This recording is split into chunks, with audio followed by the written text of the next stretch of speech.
Welcome to the Love Bite Plus panel discussion. And this panel is meant to inform everyone about what we call the love bite, alien interference in human love relationships, and the whole dynamic of interference in relationships from some kind of paranormal way. And we're going to talk a lot about what this is, what the symptoms are, how it manifests in your life, and many different aspects of this with several panelists today. And so I want to go ahead and introduce myself. My name is Eve Lorgen, and I'm the author of two books, The Love Bite, Alien Interference and Human Love Relationships, and The Dark Side of Cupid, which is about love affairs, the supernatural, and energy vampirism. So really this panel is based on what's in those two books and what we've learned over the years in research with what I call anomalous trauma, how love relationships in particular have been manipulated or orchestrated, influenced, disrupted, or set up in some way by the sources that we deem to be either ETs, aliens, or sometimes humans, black magicians, sorcerers, or interdimensional beings. So it's actually quite a bit. And this is all really defined in my books pretty well. So today, I'm here to talk about this, but there's also several of us joining today. And I'd like to introduce just briefly the people who are going to be here in the discussion. James Bartley, as you know, is a colleague of mine that we've worked for many years doing alien abduction research and support groups together. And we've been doing this for something like over 20 years now.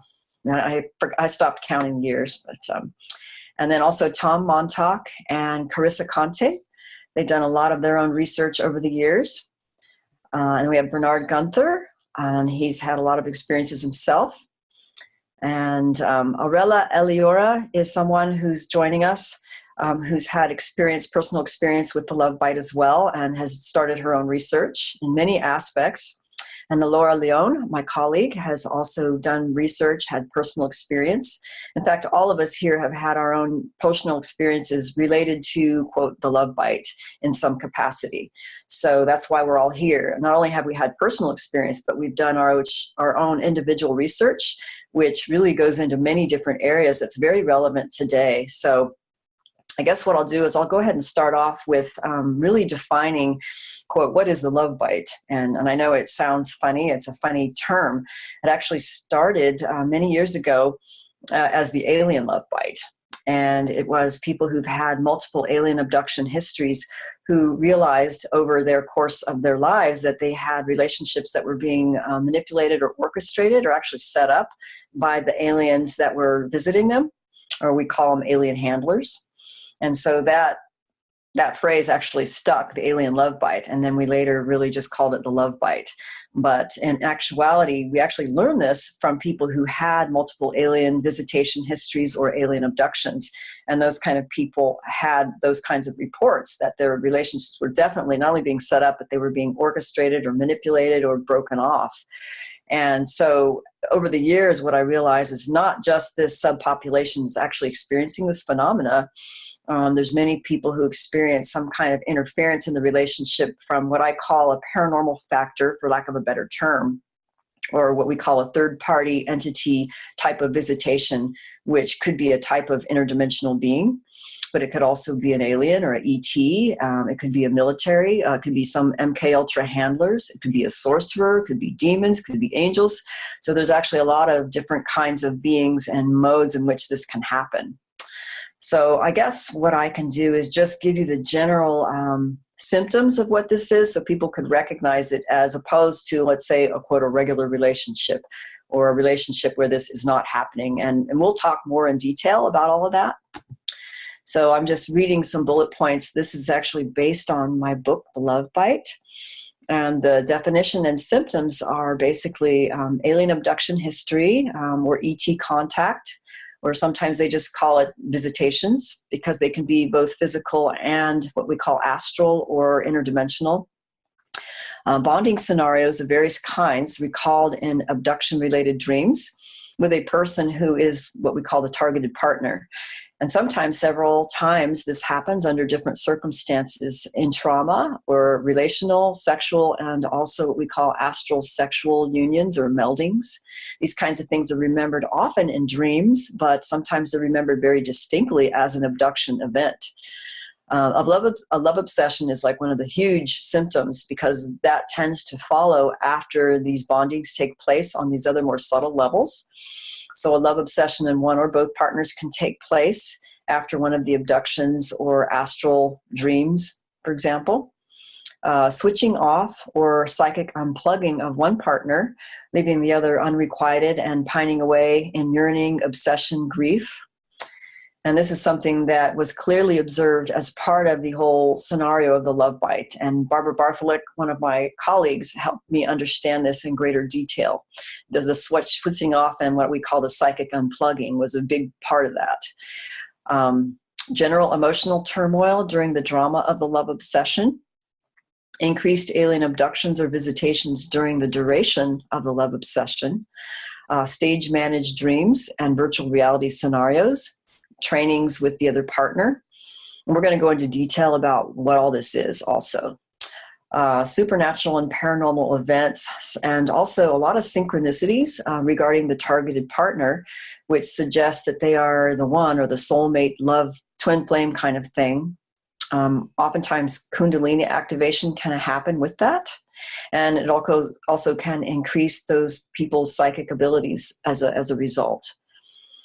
And then, when the switching off occurs and there's a lot of drama, what we'll notice is the exhaustion and a persistent sense that one is still psychically connected to the love bite partner, even after the relationship or obsession is over. There's still a psychic link going on. Emotional and telepathic linking with the love bite partner during the bonding phase and sometimes afterwards. And like I said, the psychic abilities could increase during this phase as well. And I'm just going to go ahead and during the discussion, we'll kind of talk about what are the reasons why, quote, the aliens are doing this. Or in cases of what I call the military abduction scenario or the MILABs, there's also reasons for this. And there's different kinds of love bites, which we'll talk about in more detail. So I'm not going to go through all the reasons because we'll discuss that as part of the overall discussion. And before I go off into saying any more, the dark side of Cupid, the reason why I wrote the book was because so many people were having similar symptoms as, quote, the alien love bite. But over the years, these people didn't necessarily remember themselves to have alien visitations or abductions or UFO sightings, but they had a lot of the same symptoms of what I actually recognized later to be the dynamic of energy vampirism and the high emotional drama, the emotional highs and the crashing lows, and the sense of being watched, a sense of being under a spell, a love obsession. So I wrote a book called The Dark Side of Cupid, which actually describes that in a different way, which goes more into the dynamics of when this is happening. There's an energy vampirism factor. Sometimes there's a psychopathology factor with one partner, for example, who might be a narcissist or a borderline personality disorder.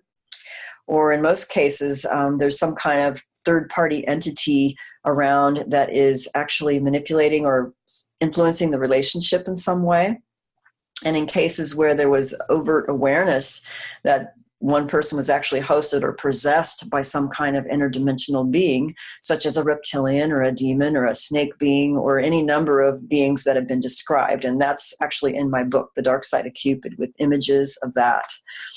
So anyway, so this could be interdimensional beings that they're not even connected to the alien abduction phenomena, but there is sometimes there's a demonic element or an interdimensional element that's really responsible behind the scenes engineering this whole energy vampirism thing. So that's actually huge, and actually channeling plays a big part in this. If the spirit guides are some kind of interdimensional being that's actually acting as a energy parasite or a psychic vampire kind of thing. So I think what I'll do is, and I want to go ahead and just say a little bit about Barbara Bartley, because she was actually the one who really helped me understand this whole alien love bite thing. And I would have never really known as fast as I did if it hadn't been for Barbara Bartley, because I was running a support group in the early 90s with James Bartley in Fallbrook, California. And during that time, many of us in the group were undergoing the same obsession kind of situations where we were being in these abduction scenarios, or what we call stage managed dreams, where the targeted partner would be there and there would be different scenarios being played out for how we responded to a particular person. So it's actually the aliens or the handlers who were responsible for using this, whatever this technology is, was actually engineering a lot of these love obsessions that were all going on at the same time. So luckily, it played out more favorably because Barbara Bartholick was able to help us understand what was happening, and that she had seen this for years, that the aliens had been doing this kind of thing for years, and especially the reptilians. So, and also Dr. Carla Turner, who was mentored by Barbara Bartholick, who also wrote several books, was one who brought that out into the ufology community and abduction community with the Ted Rice case called Masquerade of Angels. And in that book, I actually took sequences of that case study, and the love bite portion is in my love bite book. So in Ted's case, he was bonded with, actually it was alien grays who were responsible for some of the bonding he remembered, but he thought they were angels in his first screen memory until they got through the screen layers of the memories and found out that they were alien grays doing this with him and another woman that he went to school with, and he was 14. So anyway, Barbara helped us understand that there's so much more to this, and a lot of what people remember from their alien experiences may not even be the actual experience, that there could be screen memories of something much more pleasant, which is part of the programming that could take place with some of these love bites. And that's what we've realized over the years, that there's this whole syndrome that plays out that could be a result of another kind of programming, actually.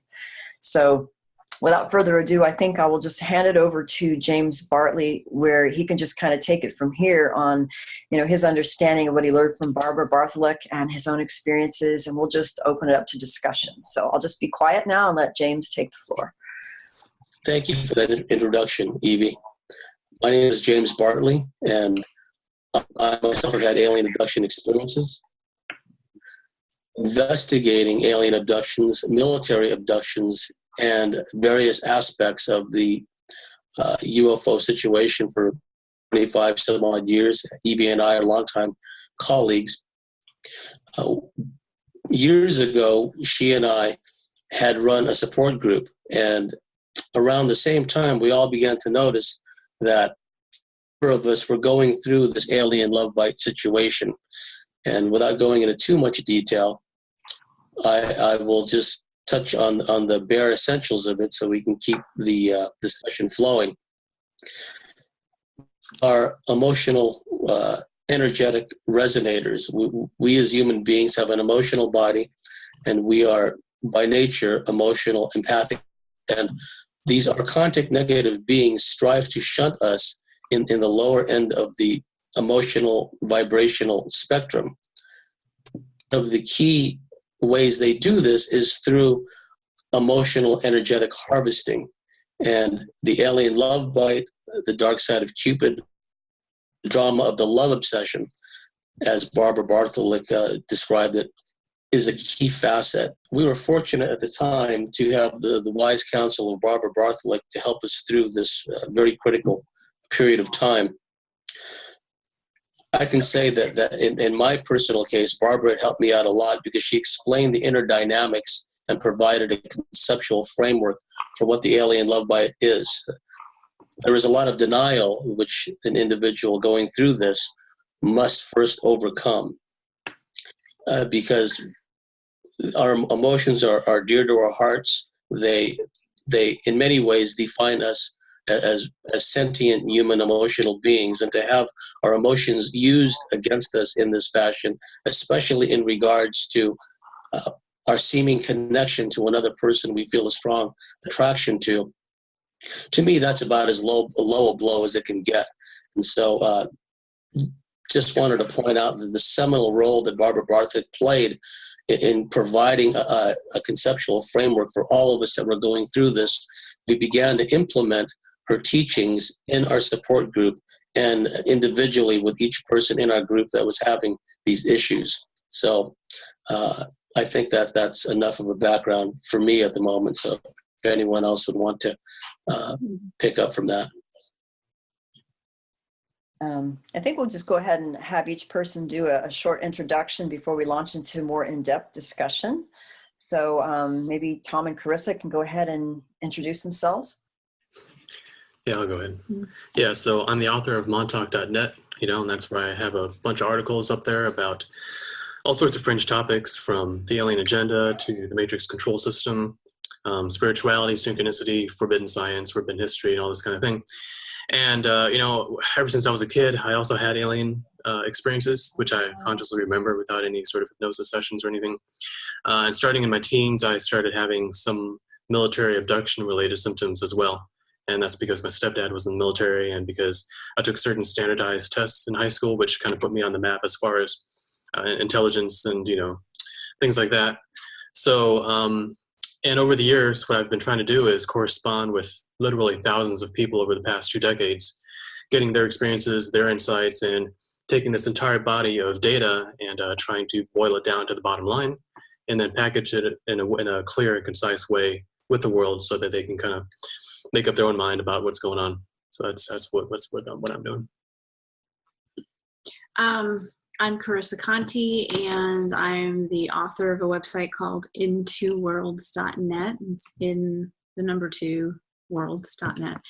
And it's basically a website kind of encompassing a wide range of fringy topics, everything from abductions in my labs and mind control subjects, as well as synchronicity, parallel timelines, reality glitches, and hyperdimensional interference. And it's all coming from firsthand experience. So it's articles and free books available to people where I'm writing from personal experience. So I don't write about anything that I haven't experienced or which I don't know something about.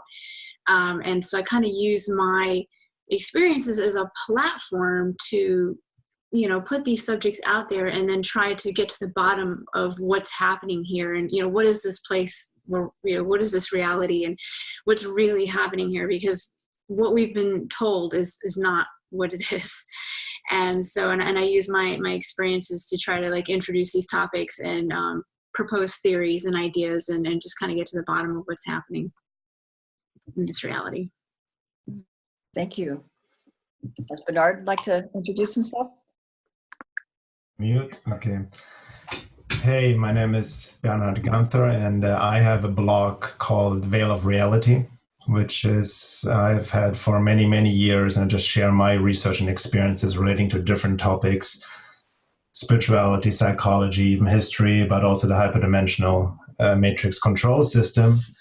And in my personal journey, I grew up in Germany and moved to the United States in 1994 to pursue music career, to study drums and percussion, because it helped me just to deal with my emotions, just to express myself, because I never really could fit into the world. And that really started my path of questioning, and literally by my own suffering forced me to figure myself out, to ask questions, to question the reality of this world and official culture. And the more I questioned, the more I was seeking. Eventually I came across the UFO topic, right? And at first, for me, the whole UFO topic is such a huge swamp.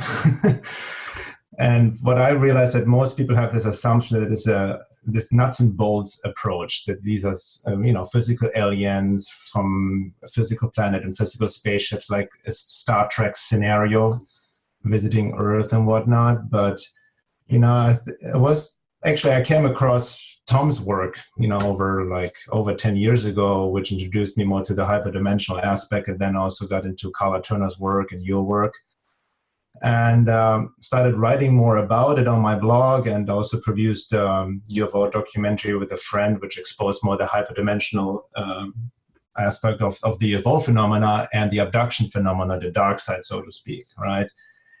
And ever since, after that release of that video 4 years ago, and my work being more public, I experienced high strangeness occurrences in my life, and my relationships changed, which had the imprint of a dark side of Cupid. Not too much alien love bite, because the don't really can relate to the typical abduction, characteristics, which doesn't mean I haven't been abducted. I don't know. It could be, we don't know that, right? So, but that has been quite a ride over the past 4 years, and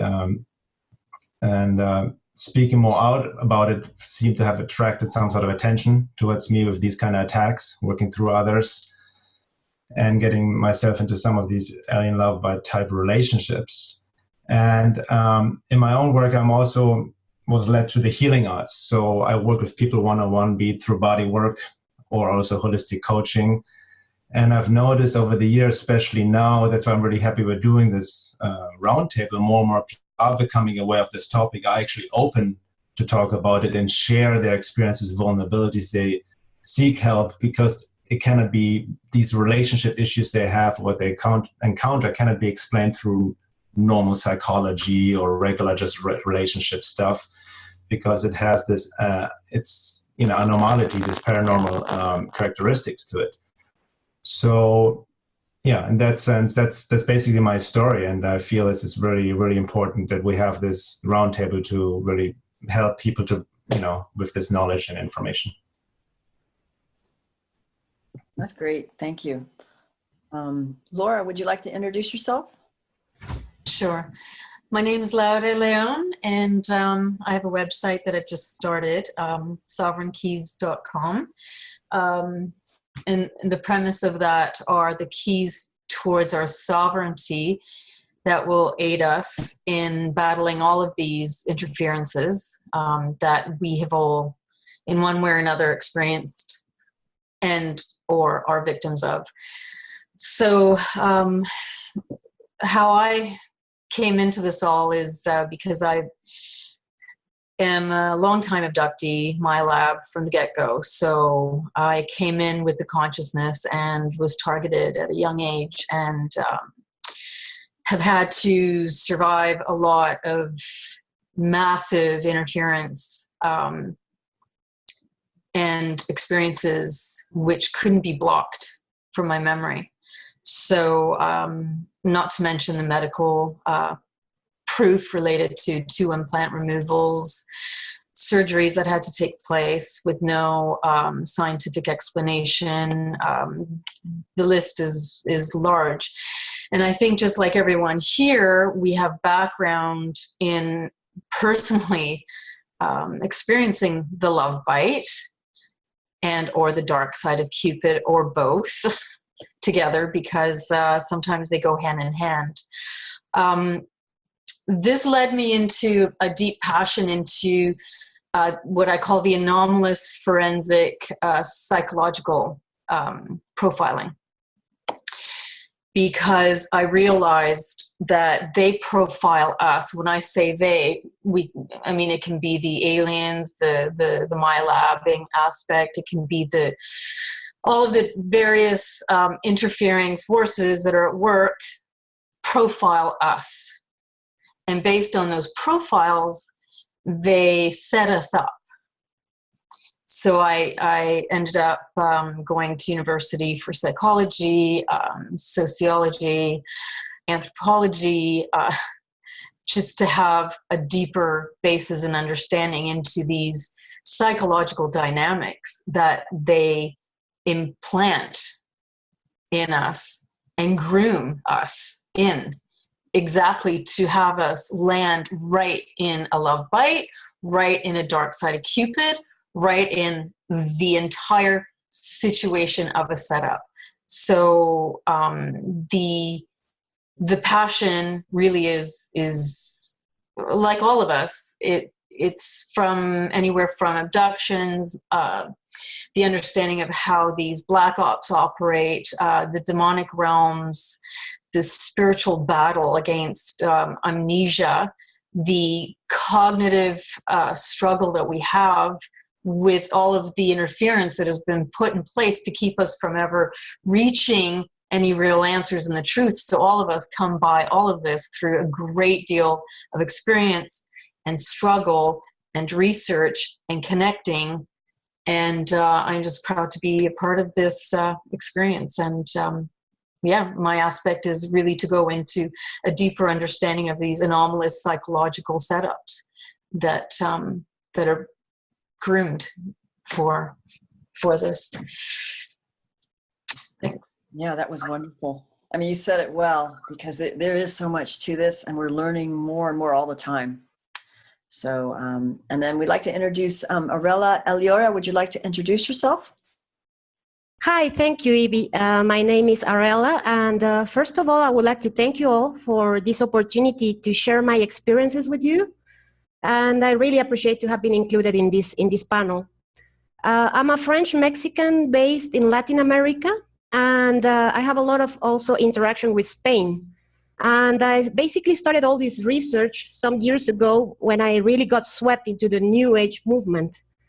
And well, I can testify how dangerous the New Age indoctrination really is, because I felt for many of its programs, and then I started questioning them. And I was able to get out of it after 2 years of being very heavily into the New Age teaching. I was a Reiki master. I got into several healing modalities like Theta Healing, Access Consciousness, Tarot Reading, Kabbalah, all sorts of metaphysic things that they teach in the New Age.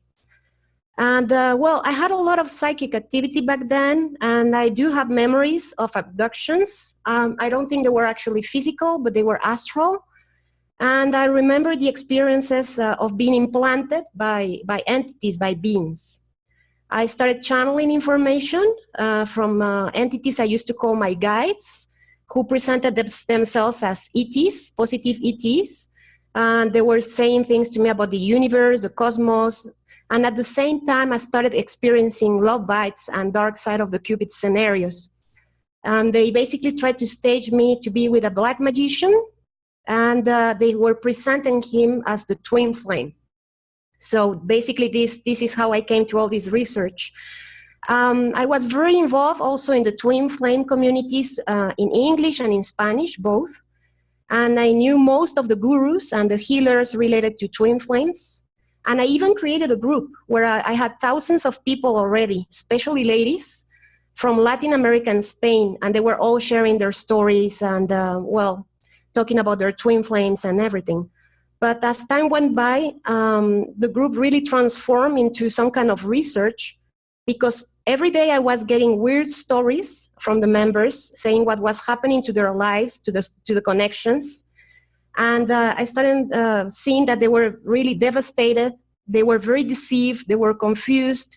They didn't understand what was going on. And I started to think that there was something that was really not right. Something was off. So when I started trying to find answers to my situation and also this lady's situation, I found your website, Eve, and that basically started my own research.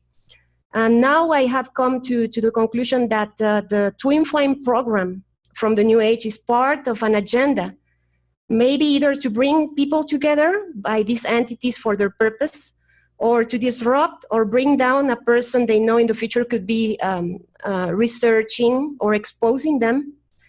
But currently I run a blog and a Facebook page and a YouTube community in Spanish. It's called Camino al Regreso del Balance.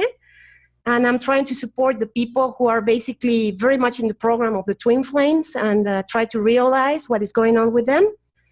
And I just recently also with my partner launched an English blog also called The Way of Balance. And we're trying to help people deprogram not only by the New Age, but also by all this indoctrination regarding twin flames.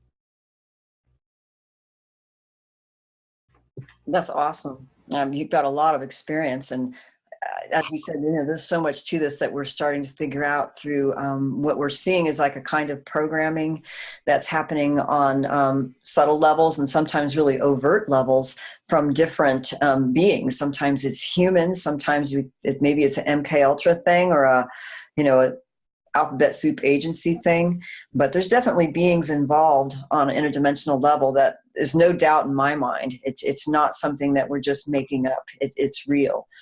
I think one of the things that I wanted to add before we just kind of got into more of a discussion was some of the reasons, at least for the love bite, that I hypothesized is because many people wanted to know what that was, especially in the early days of ufology and abduction research.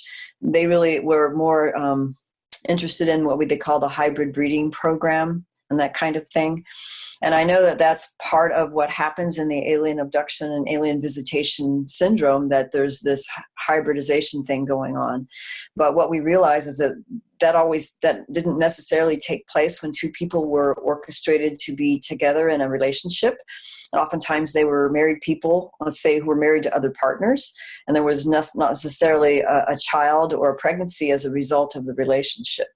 So what I actually put together about 5 or 6 reasons why this could be happening. And I'll just go through it briefly, and then we can talk about more of that in length if we want to as part of the discussion.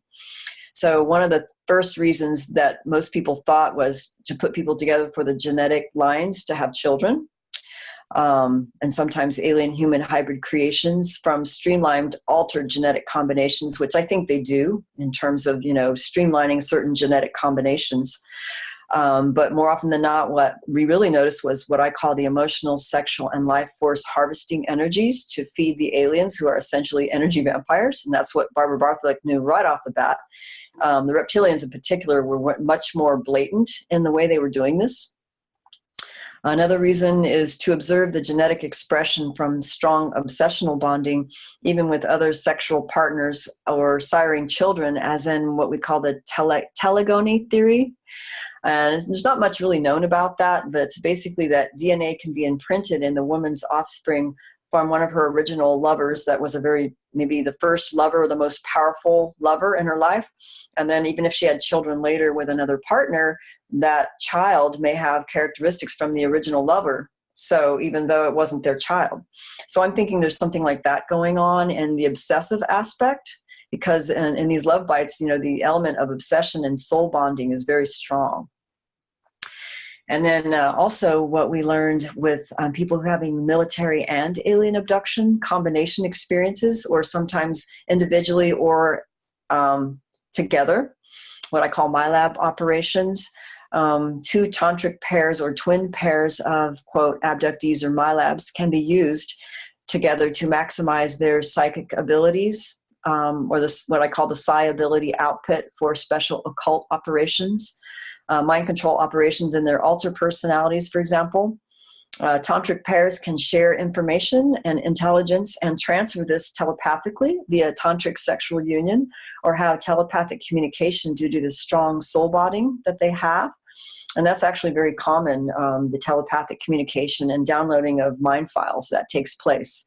And there's no trace, right? So that's a perfect intel operation of gathering and transmitting information.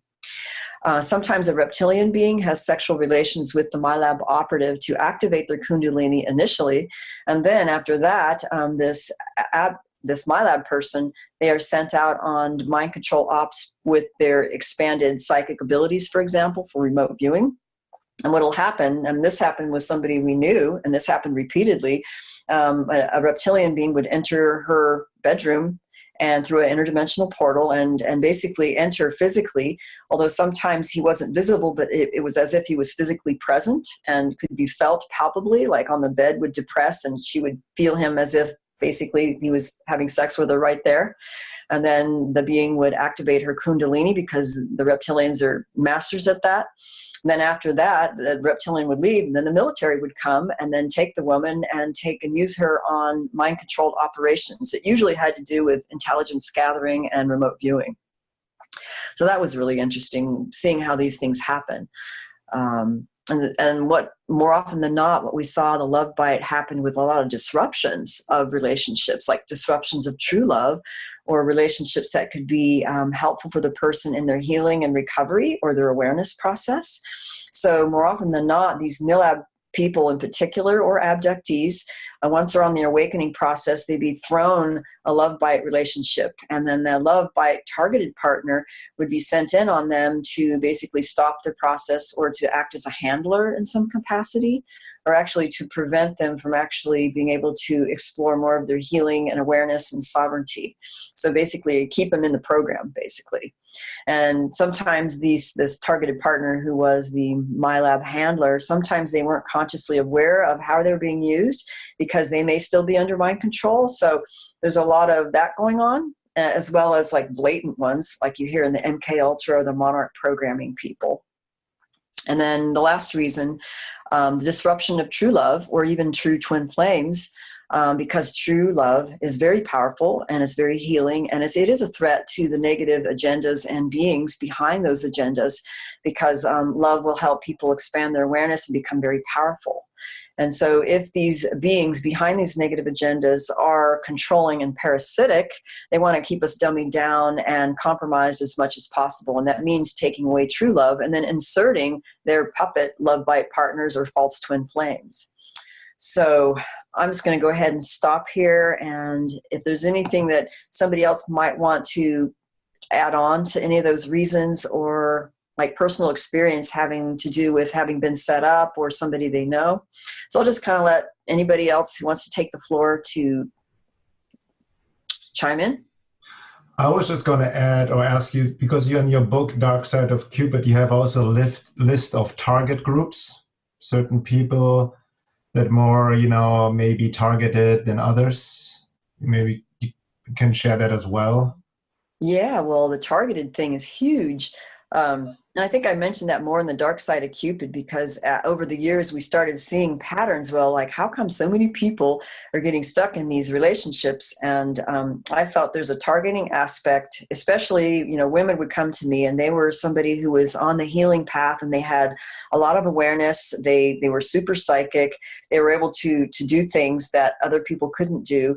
And I think it was because they shone so brightly and had a high quanta of life force energy and psychic ability that they would be targeted by interdimensional beings to be set up with like a love bite partner that was hosted or possessed by usually a reptilian being. And then they would be like it would feel like a soulmate thing. But then they realized that they were being disrupted and their energies were being harvested. And what happens in energy vampirism, one of the things that I didn't mention, is that energy and awareness are linked. So a lot of times when you get in a relationship with somebody who's, let's say, a hosted person or somebody who's possessed by one of these interdimensional beings that are acting as a vampire, not only do they get you linked in and love obsessed, but they take away energy. And as a result of taking away energy, your awareness is also compromised. So is your psychic abilities many times. So what happens is confusion sets in. So there's a lot of confusion when you have these relationships, and it's like almost like your critical thinking process just kind of gets shunted and you're under this spell. And the spell aspect is there's a lot of bliss that can happen when, let's say, they link into your energy field, let's say a specific chakra, for example, like the solar plexus or the root chakra or even the heart chakra. When they link in, it could create kind of an activation, and you could even have premature kundalini activation as a result of them linking in. So that actually can be very blissful and can activate some psychic abilities. But over time, if you stay linked in with the psychic vampire that's linking in, then eventually you will lose more energy and become exhausted.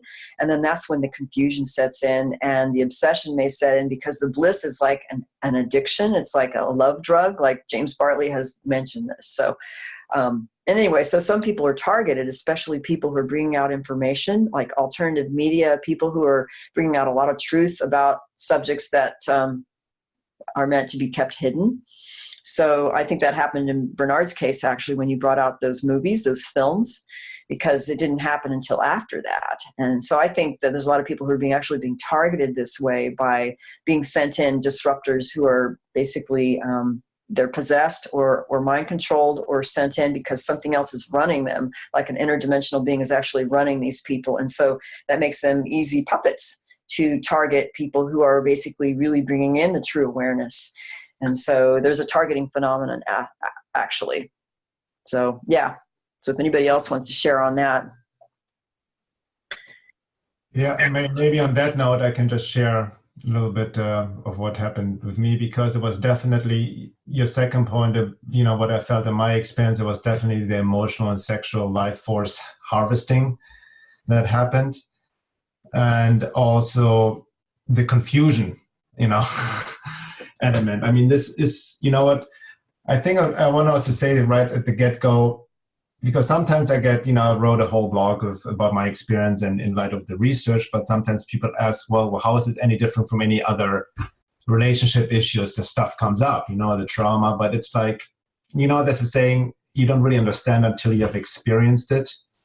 And this is just, relationship issues exponential, like it's just times 1,000 or something. It's just insane. But, the point you made, which is really the most confusing part, because it felt it's meant to be, with all these synchronistic like dreams of each other and projections and, orchestrated synchronicities as well, which is important to keep in mind, because a lot of the times you feel like when you experience a synchronicity, it means, it's meant to be. But these synchronicities can be most often orchestrated by these entity beings, for their own agenda to bring two people together. And then this obsessive character, on both partners at the beginning, and then also the sexual experience can be, or was in my case, so intense that it feels so beautiful and amazing and orgasmic, like Kundalini waking and everything, that you're just like, oh my God, this is just meant to be. This is love on its highest level, and just like, woo, woo, woo, And I remember even 3-4 days being together with this woman and having the intense sexual experience. All of a sudden I got sick. Like I woke up the next day with a staph infection and just fever, and just like, it was intense, and there was no virus, no STD, nothing involved. It just felt just very weak. My life was just being sucked out, and it was fine. But then after I recovered a bit, I felt like okay, this is like, and I still like, we haven't really known each other, but we felt so intensely drawn to each other, and there was this conflict.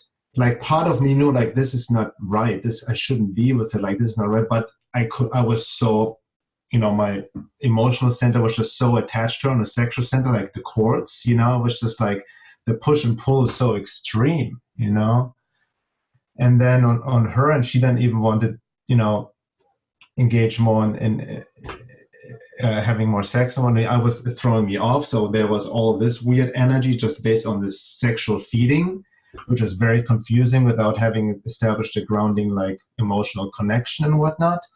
But it was up and down, like literally looking back or looking from the outside, it would make no sense to anybody else. Everybody would say, what are you doing with her? Like, just, get out. But one day, literally in one day, I would just feel I'm totally in love with her. I just want to be with her. And just like, we had amazing times as well, blissful experiences, right? But then one trigger happened, something else, and just boom, down into, a whole can of worms open up, and conflict, and just draining. And I felt just weak and weaker and weaker. I mean, even my immune system was shutting down. That I got sick, and I'm a fairly healthy person. I have a healthy diet. Up to that point, I haven't gotten sick in over 4 years. And then I got sick twice within that relationship in a month. At the beginning. And then also towards the end, I even had to get into antibiotics because of, it was just needed. But that was just, that was the big, what you said, that confusion. It was driving me nuts, like literally, like I didn't know what the hell was going on. And like, even if I intellectually wanted to let it go, because emotionally I couldn't, it was just like, and I had so much pain and just a sensation in my third chakra, the solar plexus, just like my own sense of power, my will, right, being just weakened. And, then trying to work it out, also just working on just a purely psychological level, just didn't work for me, I had, in my own process, I also realized, had acknowledged, because I've taken responsibility for that experience as well, not to see myself, I'm being attacked, or, in this victim position. But I realized that I was attacked by getting to my own blind spots, my own psychological blind spots and issues, where these entities know exactly how to target, my own weaknesses, especially in regards to relationships or sexuality. So I had to really take a sincere look at that and really like heal that and raise my vibration on a higher level to really transcend that kind of attention I was getting, so that kind of puts my experience in a nutshell, but others can share now maybe as well. Maybe actually I would like to hear James about this whole obsession thing, because I think he can relate to that as well. Very good points you raise, Bernhard. one thing that people understand is the seriousness of this. I've spoken to a few people, size to be sure, but it may be representative of a much wider pattern. But at times, the love bite scenario, the feeling of being on the love drug, the excitement, the pull, and the ebb and flow of the emotions can be so extreme that it can literally trigger very serious life-threatening conditions. One of my dearest friends is absolutely convinced that her cancer was brought about because of a particularly virulent, for lack of a better term, alien love bite scenario went through, which lasted for a better part of 2 years with an individual clear on the other side of the country, the planet rather. Both of these individuals were extremely psychic. They met on Facebook, go figure. And they also had, and this is getting deeper into the subject, I won't go too far into it because we can bridge up to what I'm going to mention now. They apparently have past life connections, which played into this whole alien love bite scenario. And it basically, for a while, it ruined her relationship with her then partner. And it got so bad that this other guy, clear across the world, who was an adept in his own right, I guess some would even call him a sorcerer or a warlock, he began actually psychically attacking my friend's partner my friend's partner, who's also a friend of mine. He's quite psychic and quite gifted too, and he could clearly see this guy in his bedroom at night basically attacking him, and created this triangle where my friend's partner was resentful towards my friend. He was feeling spite and hate towards the person that my friend had become obsessed with, and went round and round. And the upshot was all of this, my friend is convinced, led up to the onset of her cancer, because her immune system was driven down so low by the emotional upheavals she'd been feeling. It must be understood by the viewers and listeners that it's very easy for one to get caught up in the excitement and the love drug feeling of the alien love, in my view, differentiates it from other attractions, other interpersonal romantic connections. One feels as though one is floating on a tidal wave of emotions, and it feels even internally as if your indoctrinary system is causing all your glands to pump out a tsunami wave of hormonal secretions that make you and accentuates every emotion clear across the emotional spectrum, from jealousy to rage to confusion. And another example where the health aspects kick in is another close friend of mine. He was embroiled in an alien situation, which he himself believes was an alien love bite situation. And he went from an individual, in the span of just several months, an individual who was physically fit, who, like Bernhard, was into physical fitness, working out, swimming constantly. And his physical and emotional state was reduced to its lowest possible level. And I thought at some point that he just may die because he was going through such emotional upheaval. It exacerbated all of his injuries from his past. He swims in order to keep his back in alignment. And all of these other issues he had with his teeth and his gums, and everything just flared up as he was going through this emotional alien love bite upheavals.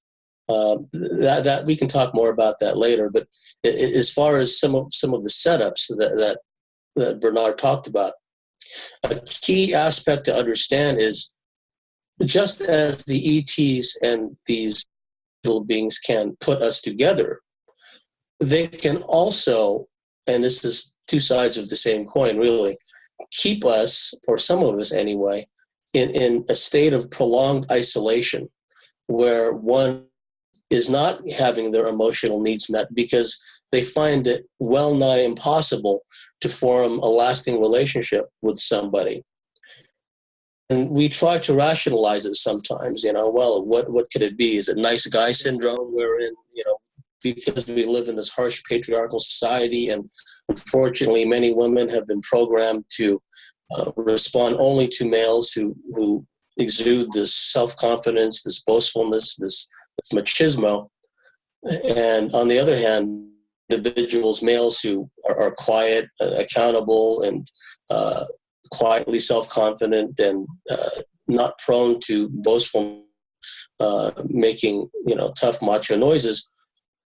It seems, even from an objective standpoint, and it can never be purely objective, but it seems that women will tend to, some women gravitate towards someone who is more of a type A personality. And so some males, and I've even spoken to female abductees, who, despite being quite attractive, they can find themselves in periods of long isolation too, due to trust issues, intimacy, inability to form intimacy, a variety of issues.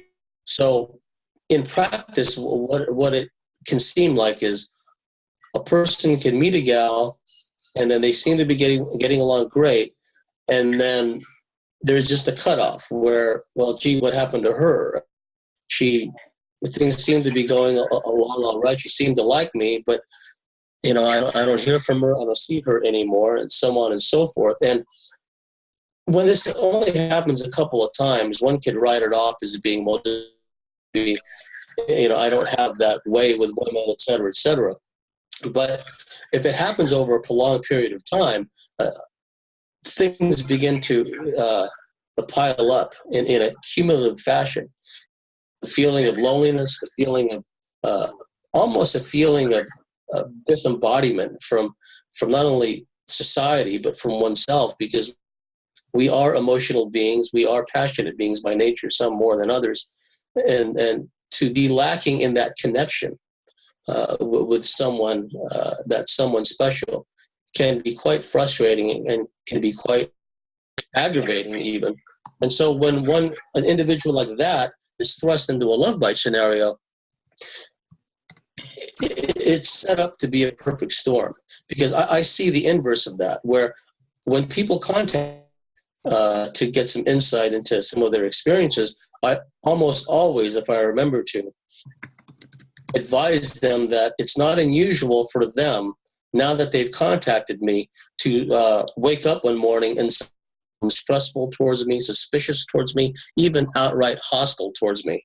And I tell these people that this is because these negative entities don't want to establish communications with me. And they will even go to the extent of manipulating the person's partner or family or friends, so will encourage the individual to not have anything to do with me. And finally, I tell them, they will even go to the extent of appearing to you in physical 3D, Chileans, Grays, so on and so forth, and mention me by name and say, don't have anything to do with James Bartley. They also do this to Eve Lorgen. They did this to Dr. Carla Turner, or Bartley. So I'm not the only one.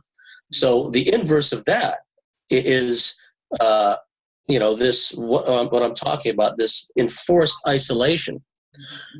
And so things are set up where when a targeted love bite partner comes along, and then we got caught up in the excitement of it all. And because of the pre-programming from all the Hollywood movies and all the romance novels and so forth, we latch onto that, and we don't want to let go. And eventually what happens is the flood of emotions overwhelms our reasoning capability, and no longer able to reason our way through what's going on. And so this further leaves us ripe for the plucking, so to speak. So the imposed isolation is a key aspect of the part of the setup. And then what we have to do at that point is to recognize the inauthentic feelings, the stream heights of emotion. And like I said, it could vary, because if the person going through this love bite feels they're not getting their emotional needs met by the other person, and the really insidious part of it is, then it's not only just this fusion of love and excitement and romance and whatnot. Then it's the opposite of that. It's feelings of resentment, of just perish the thought the other person begins dating other people, or whatever the case may be. And depending on the psychological profile, as Laura said earlier, because the psychological profiles are a key aspect, you can see how some people that are smitten with this love bite syndrome can not only develop obsessive compulsive behaviors, where they're just constantly consuming thoughts of the other person, murmuring their name out loud. Oh, Stacy, Stacy. They're just walking around in this daze. But then when the other emotions begin to kick in, of a feeling of rejection, resentment, jealousy, and that could boil over to rage. And even in the days before the internet, and some of the people that were afflicted in a very bad way with the alien love bite, they began acting out in ways which was borderline gang stalking, obsessively calling up the other person, driving past their home at night, things that we would associate as being stalking kind of behavior.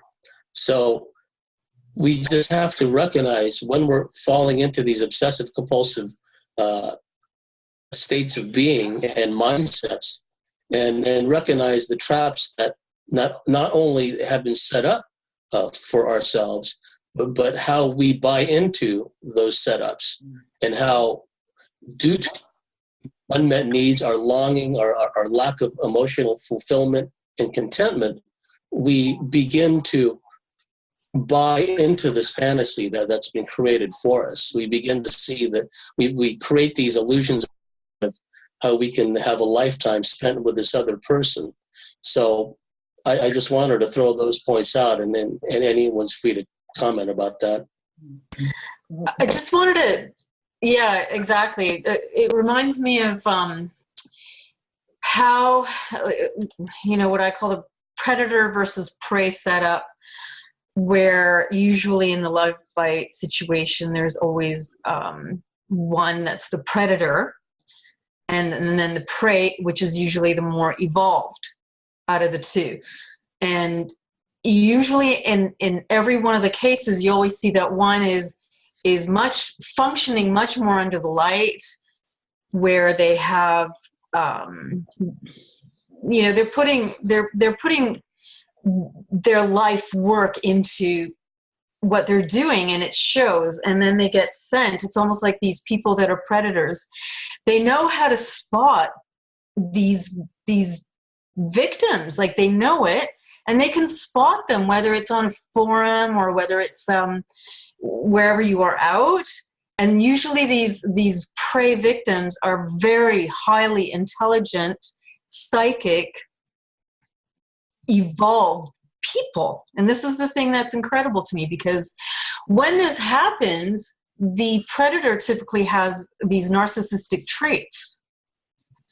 But the narcissism is there's a cover-up happening, where they have this mask that they portray themselves as a victim as well.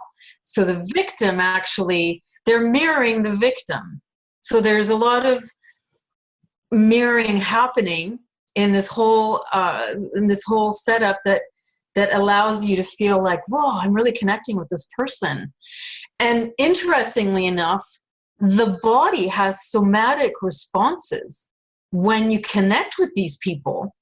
Yet the insane thing is, you don't react or respond to those responses, and they're usually run away. Danger, danger, danger. And yet, even though you're feeling this intense danger, there you are, compelled, like you're under a spell. And they're mirroring specific things to you that allows you to feel this sense of familial, that you've known them forever, that you have so much that this person is like your family.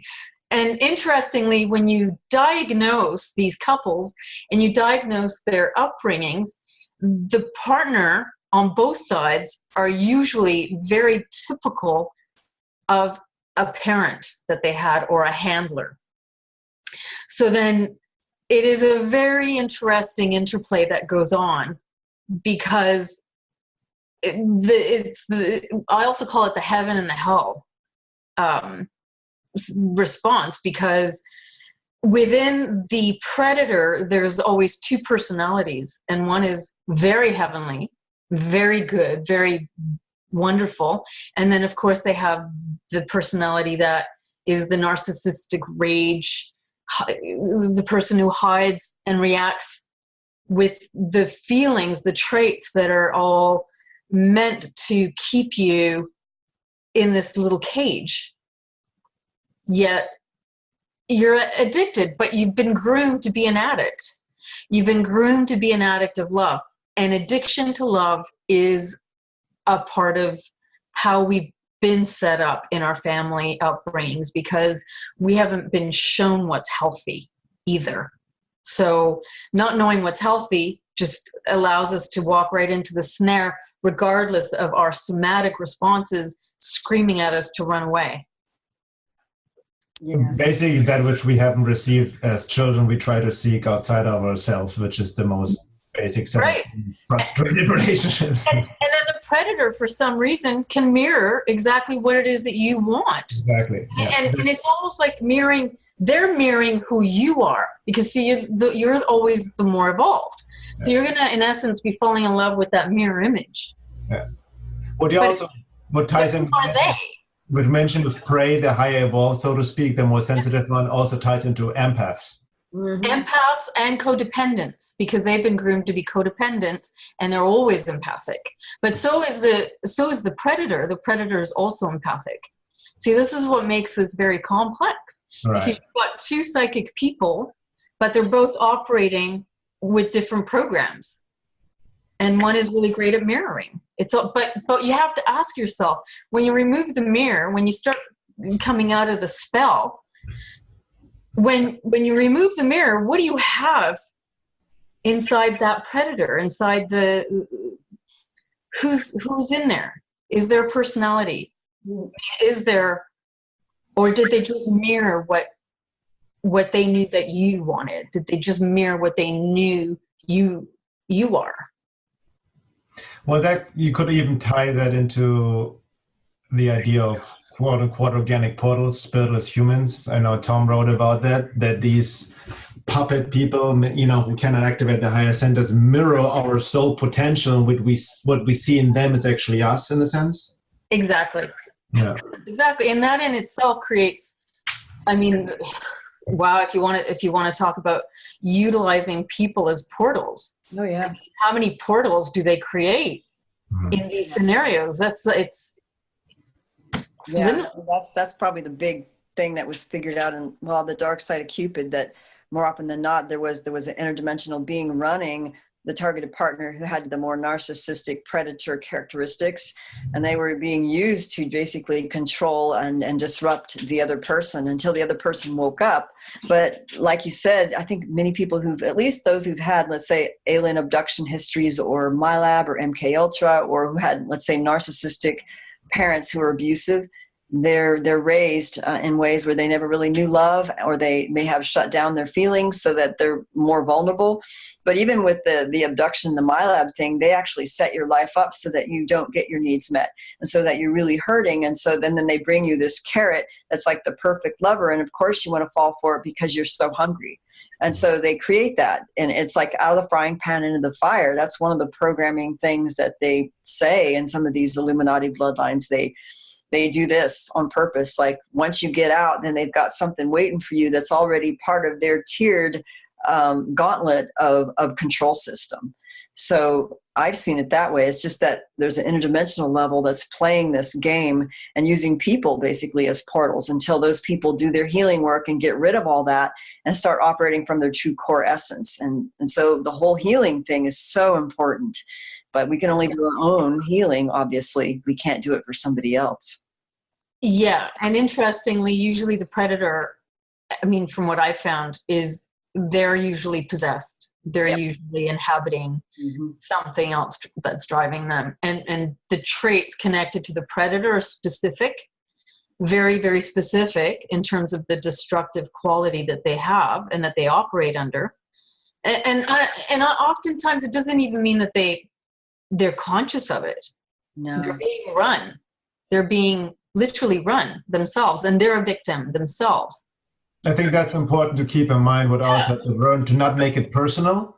Because then these entities feed off of that conflict and that friction when you make it in this interpersonal ego, battle, whatever. But then they are just portal for something else. And I've also learned when I would try to work it out, and my partner wasn't aware of it, it just makes things worse. You know what I mean? You got to really because that's what I call inverted reality.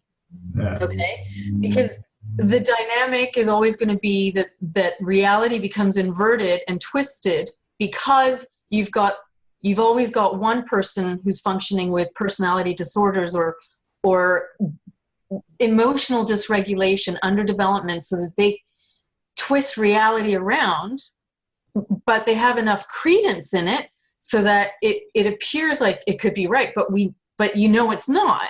It's like trying to work out a relationship with the borderline. You kind of get in and then, something shifts, but then it's going to be turned around on you again. Yeah, and then you're lost in it. And before you know it, you're not sure which way is up. Yeah. It's very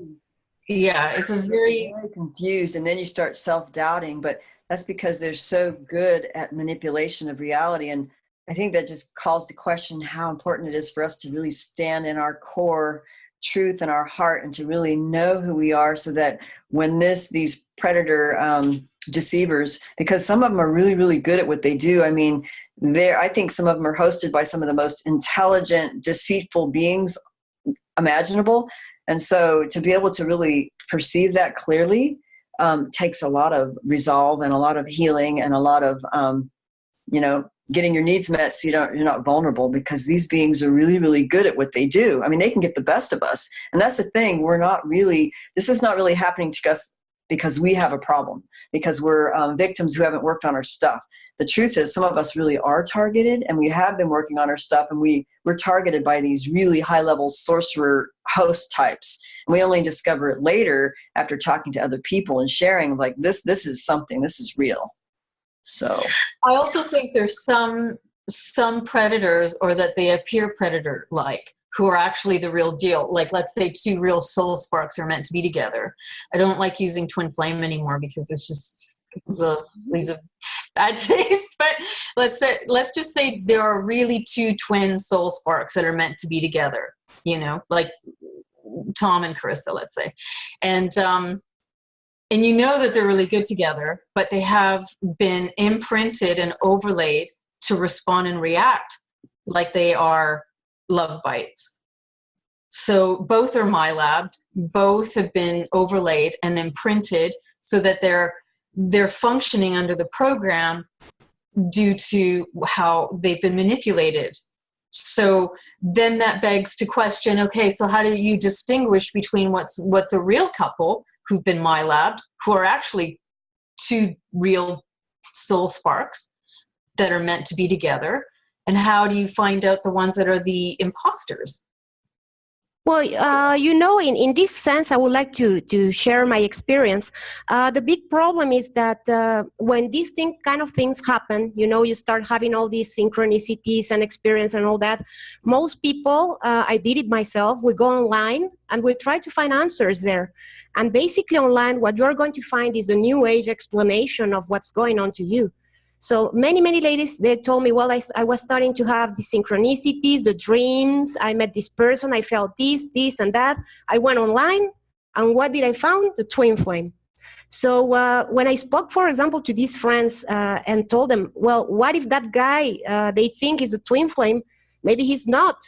Maybe he's something else. Maybe he was not positive to your life. They could not even listen to me. They said that all this psychic stuff and all the feelings and all that was happening to them, they were told in dreams it had to be the twin flame. And when I told them if the guy is not good enough for them, or maybe the person is not even interested in them, and that they should try to date someone else, what they say is that they will be cheating on their twin flame. And they would not be able to do that to their twin flame because they're sure that it's him. And that became a very big psychological mess, an obsession, thanks to what they read in the New Age teachings.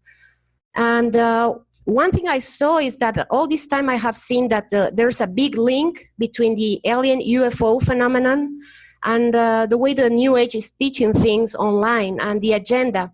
And apparently this is nothing new. Apparently this is even an ancestral thing, and these beings are even mentioned in biblical texts. So this makes it even more deceptive and difficult to deprogram, because we're considering the fact that it involves spirituality, beliefs, and feelings of love and passion that can be very, very addictive.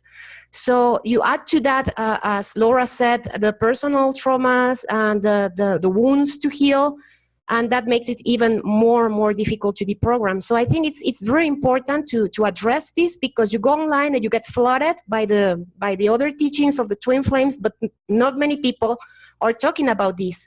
And especially women, they are really falling for this twin flames program. And in most cases, I don't say maybe 100%, but maybe 90% of cases is a masquerade of the alien love bite.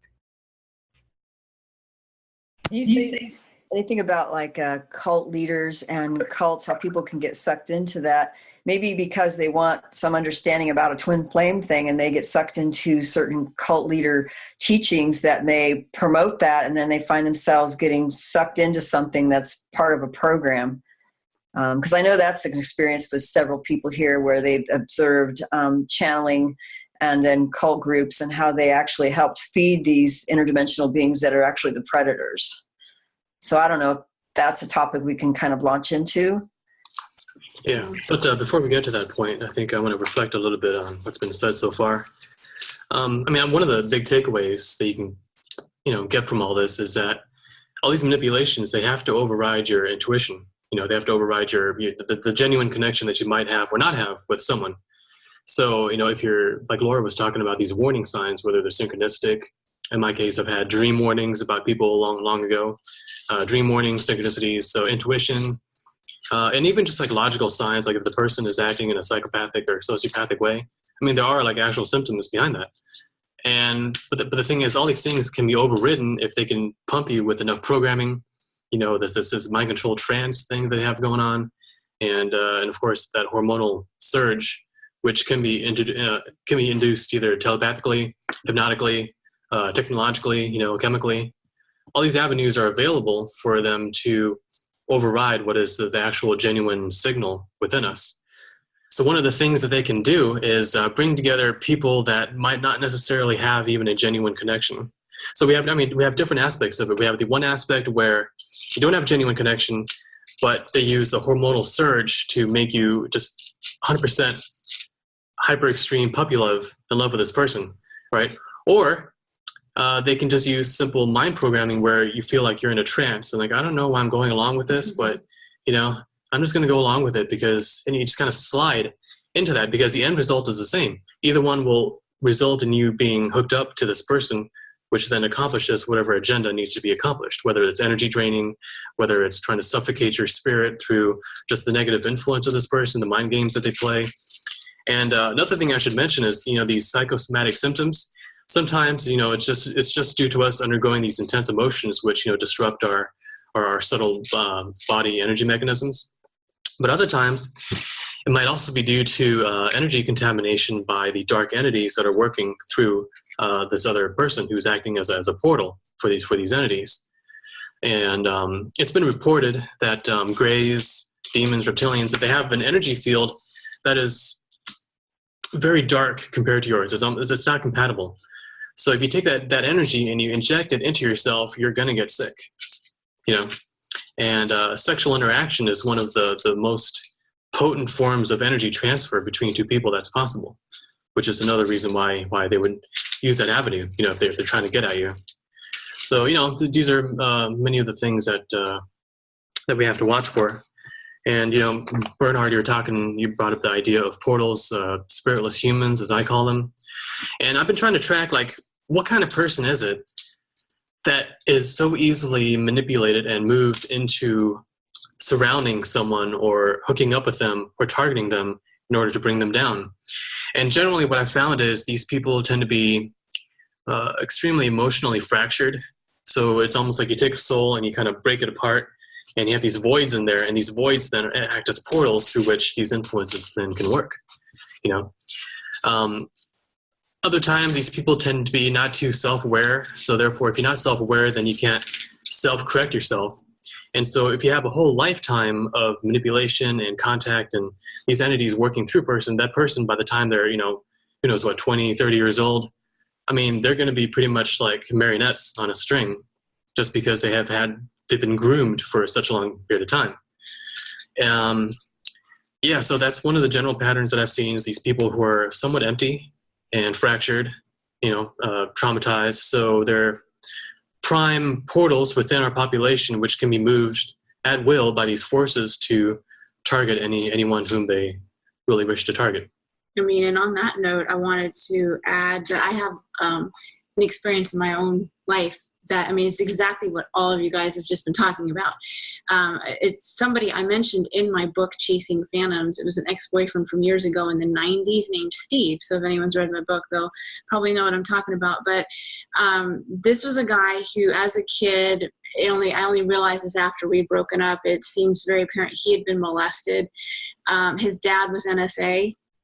So there's the military-industrial complex connection going on there. It's very important to mention. And they actually had lived for a period of time in Rockville, Maryland, which is the NSA headquarters. And they had thems that would always come around and check in with the neighbors to make sure the dad wasn't spilling military secrets, because he worked in nuclear engineering.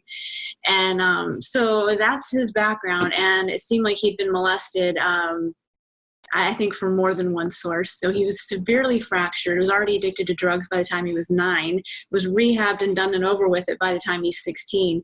Very traumatized, very fractured, empty, like what you guys were describing. So I just give this backstory just to explain. So then I ended up being roommates with him and a bunch of other people. We're all living under the same roof together. And, he was like a very attractive guy, but I had no feelings for him ever in that way, because I always knew there's something really wrong and off about this guy. So that ties into what you guys have been talking about, overriding your intuition. I was young, I was 21, so I'm kind of, stupid in a lot of ways, but aware in a lot of others. So I could tell there's something really off about this guy. So yeah, he's attractive, but not in that way. I don't want to be with him. But, long story short, circumstances ended up happening where, and this is going to tie into, I know, a subject that we all have on our bullet point list. We're going to get more into detail later. But false reality creation, where I did this stupid thing because I was single and I wanted to intend to have a boyfriend. So I got this candle I had, which happened to be black. And I know I told Evie and Laura this story before, so you guys are familiar with it. But stupid me, I get a black candle and I'm just like, okay, I'm going to intend, I want a boyfriend. I'm ready for a relationship. I want to find somebody. And I did this thing where I'm intending with this candle for a half an hour. So it's basically, and I had no idea what I was doing. It's just naive and stupid. I didn't realize anything back then. And the very next day, my car was totaled in an accident. Just totaled, very bad car accident. Because of that car accident, I no longer had transportation to get to my job. So now I'm stranded in the house all the time. And long story short, that's where we start now spending time together every single day, where I would have normally been out and about. I would have been at my job, or I would have been off doing things. So now we're together every single day. And wouldn't you know, within 3 months we were together. We kind of fell into a situation, but it was because he kind of was working it for 3 months, and kind of just, it wore me down. So this ties into what Tom was just describing, of where you just almost feel hypnotized, like you're just kind of going along with something that you wouldn't normally, and you're overriding intuition. So I just fell into this situation, but it felt like a hypnotic thing. It's not real. It's not a real attraction at all. It's not normal. And, you know, even when we were roommates, one of the big things that this guy he just had this agenda about wanting to convert me to be an atheist like him. So he was hardcore atheist, anti-spiritual, used to always say the same script that, you know, we're all just pieces of meat, and that one day it's lights out and that's the end. And it was this like script he always had. So, and he would try to get me into arguments when we were roommates to try to convert me into atheism. And, you know, then now I'm dating him. And so that just really continued. And he kind of eventually kind of worked me enough to convince me to try to be atheist and just see the world through this very anti-spiritual lens. And, you know, and I do take responsibility for all this. I'm not like trying to like, oh, I'm a victim and he made me do all these things. I mean, you know, we do have responsibility. I overrode my intuition. I knew better, and yet I continued with this anyway. And the reason being is because I was alone in life, very vulnerable. My family's out of the picture due to severe abuse. I mean, I have no relationship with my parents. And I'm alone and vulnerable and lonely. I didn't have a boyfriend. And so there's all these factors that, you know, made me susceptible, and why I kind of went along with things when I probably shouldn't have. And so, yeah, I ended up becoming an atheist and trying to turn my back on having a spiritual view of reality. And it was just, in retrospect, it was like, he was like being a handler. It was like he was there to try to handle me and keep me down. And the thing that defined him, it was very empty. I used to call him, like, I nicknamed him a robot back when we were just roommates, because he just seemed so emotionally cold and detached and just weird, and there's just something off about him. So he's just like this fractured, empty soul who things were working through. He probably also had mind control programming through the NSA connections. God knows what was done to him as a kid, because that's the whole thing about the MyLabs thing, is oftentimes targets of MyLabs, you have parents that are in the military and things that are being done to them, and they also do it to the offspring, and it's just this, you know, all the way down the line. It's a genetic thing. So God knows what was done to him. And I mean, and then it was just like, as a relationship wore on over about 3+ years, I slowly started to wake up, which I think you kind of mentioned more when you were talking. Somebody did. And you just start to wake up. It's like coming out of this daze. And I remember I was rereading my old journals from that time period, where I'm documenting the ups and downs of our turbulent relationship, because he was like a Jekyll and Hyde personality, where he was hot and then cold, hot, cold, flip-flop. And the thing about him also was that his personality, he was like the exact combination of both my parents. He had all the coloring and all the physical features of my dad, and the Jekyll and Hyde personality of my mother, and the controlling, bossy, authoritarian kind of personality also of my dad. So it was just like, if you combine both my parents together, you know, that's who he was. And I pulled that into my reality. Anyway, so I was rereading my journal, where I'm like, you can see as I'm waking up to, you know, this turbulent relationship where it's just up, down, and I was like, I'm rooting myself on, like when I was reading it, like I was reading somebody else's story, like, you go girl, when I was seeing how I was waking up and questioning his mind games. He's always just trying to keep me down. And then I just kind of woke up, and eventually we broke up because I brought my brother out to California, which is a whole other story, trying to help him and fix him and whatever. So I broke up with Steve, and that's where I moved in with my brother as a roommate. We got a 2-bedroom apartment, and I was going to help take care of him and get him back on track in life. And so we had broken up, and then the epilogue of the story is, like, after we broke up, I had to go back to the apartment like that we used to live in together. About 3 weeks after we broke up, I was just getting a couple things I had left behind. And when he opened the door, it was like I was looking at a stranger. Like, and when I've told you guys the story before, the only way I can describe how I felt, it was almost like embarrassment. Like I was embarrassed. Like, how did I spend 5 years of my life with this guy? It was 1.5 years as roommates and then 3+ years as, boyfriend and girlfriend. And I look at him now after only 3 weeks of being apart, and I feel like I don't even know him. It's like I woke up out of a daze, and I just had no idea, why was I with this guy? Like, who is he? Like, what is the, I was just like embarrassed. It's almost this weird, embarrassing, shameful feeling that, you had spent years with someone that you don't even know under a spell, and so I tell this story. I don't mean, it's no disrespect to Tom, who I'm with now, because I was already over this guy before we even broke up. So, and then I actually spent years beating myself up over it, about why I was ever with him, how I allowed myself to get pulled into that situation. But I understand, the vulnerabilities I was facing at the time in my youth, where I'm alone and isolated. And, he's 4 years older than me, and he was kind of very take charge personality. And it's just kind of swoop in and just, took charge of that. And so I understand now how it happened, so I don't beat myself up over it anymore. But I just wanted to put that story in there because it encompasses all the things you guys have just been talking about. So I thought it was like a really good example to illustrate. Can you describe his behaviors for people? Yeah, well, it was, like I said, very cold and emotionally detached, disconnected, kind of empty, which is why I called him like a robot. Jekyll and Hyde personality flip-flopping. So he's hot one moment, and then he just all of a sudden will just switch. Yeah, which ties into the multiple personality disorder. There was an instance where we were talking, he said something, I said something, he said something, I said something, and all of a sudden he just switched in the middle of the conversation. Like from one sentence to the next, it was like he kind of like came to. And he had no idea what we were even talking about. And he denied the entire conversation we'd just been having. And he wasn't trying to mess with me. He really had no idea what we were talking about. And, so there was this, he also had blackout periods where he just didn't remember entire chunks of things he had done. Even when, as roommates, all of us together, like as far as he was concerned, a lot of things never happened. He just wasn't there. So there was the blackout periods, the persona switching in mid-conversation, something my brother also witnessed of him when my brother moved in with us before we moved on to get our own place together. The hot, cold, Jekyll and Hyde.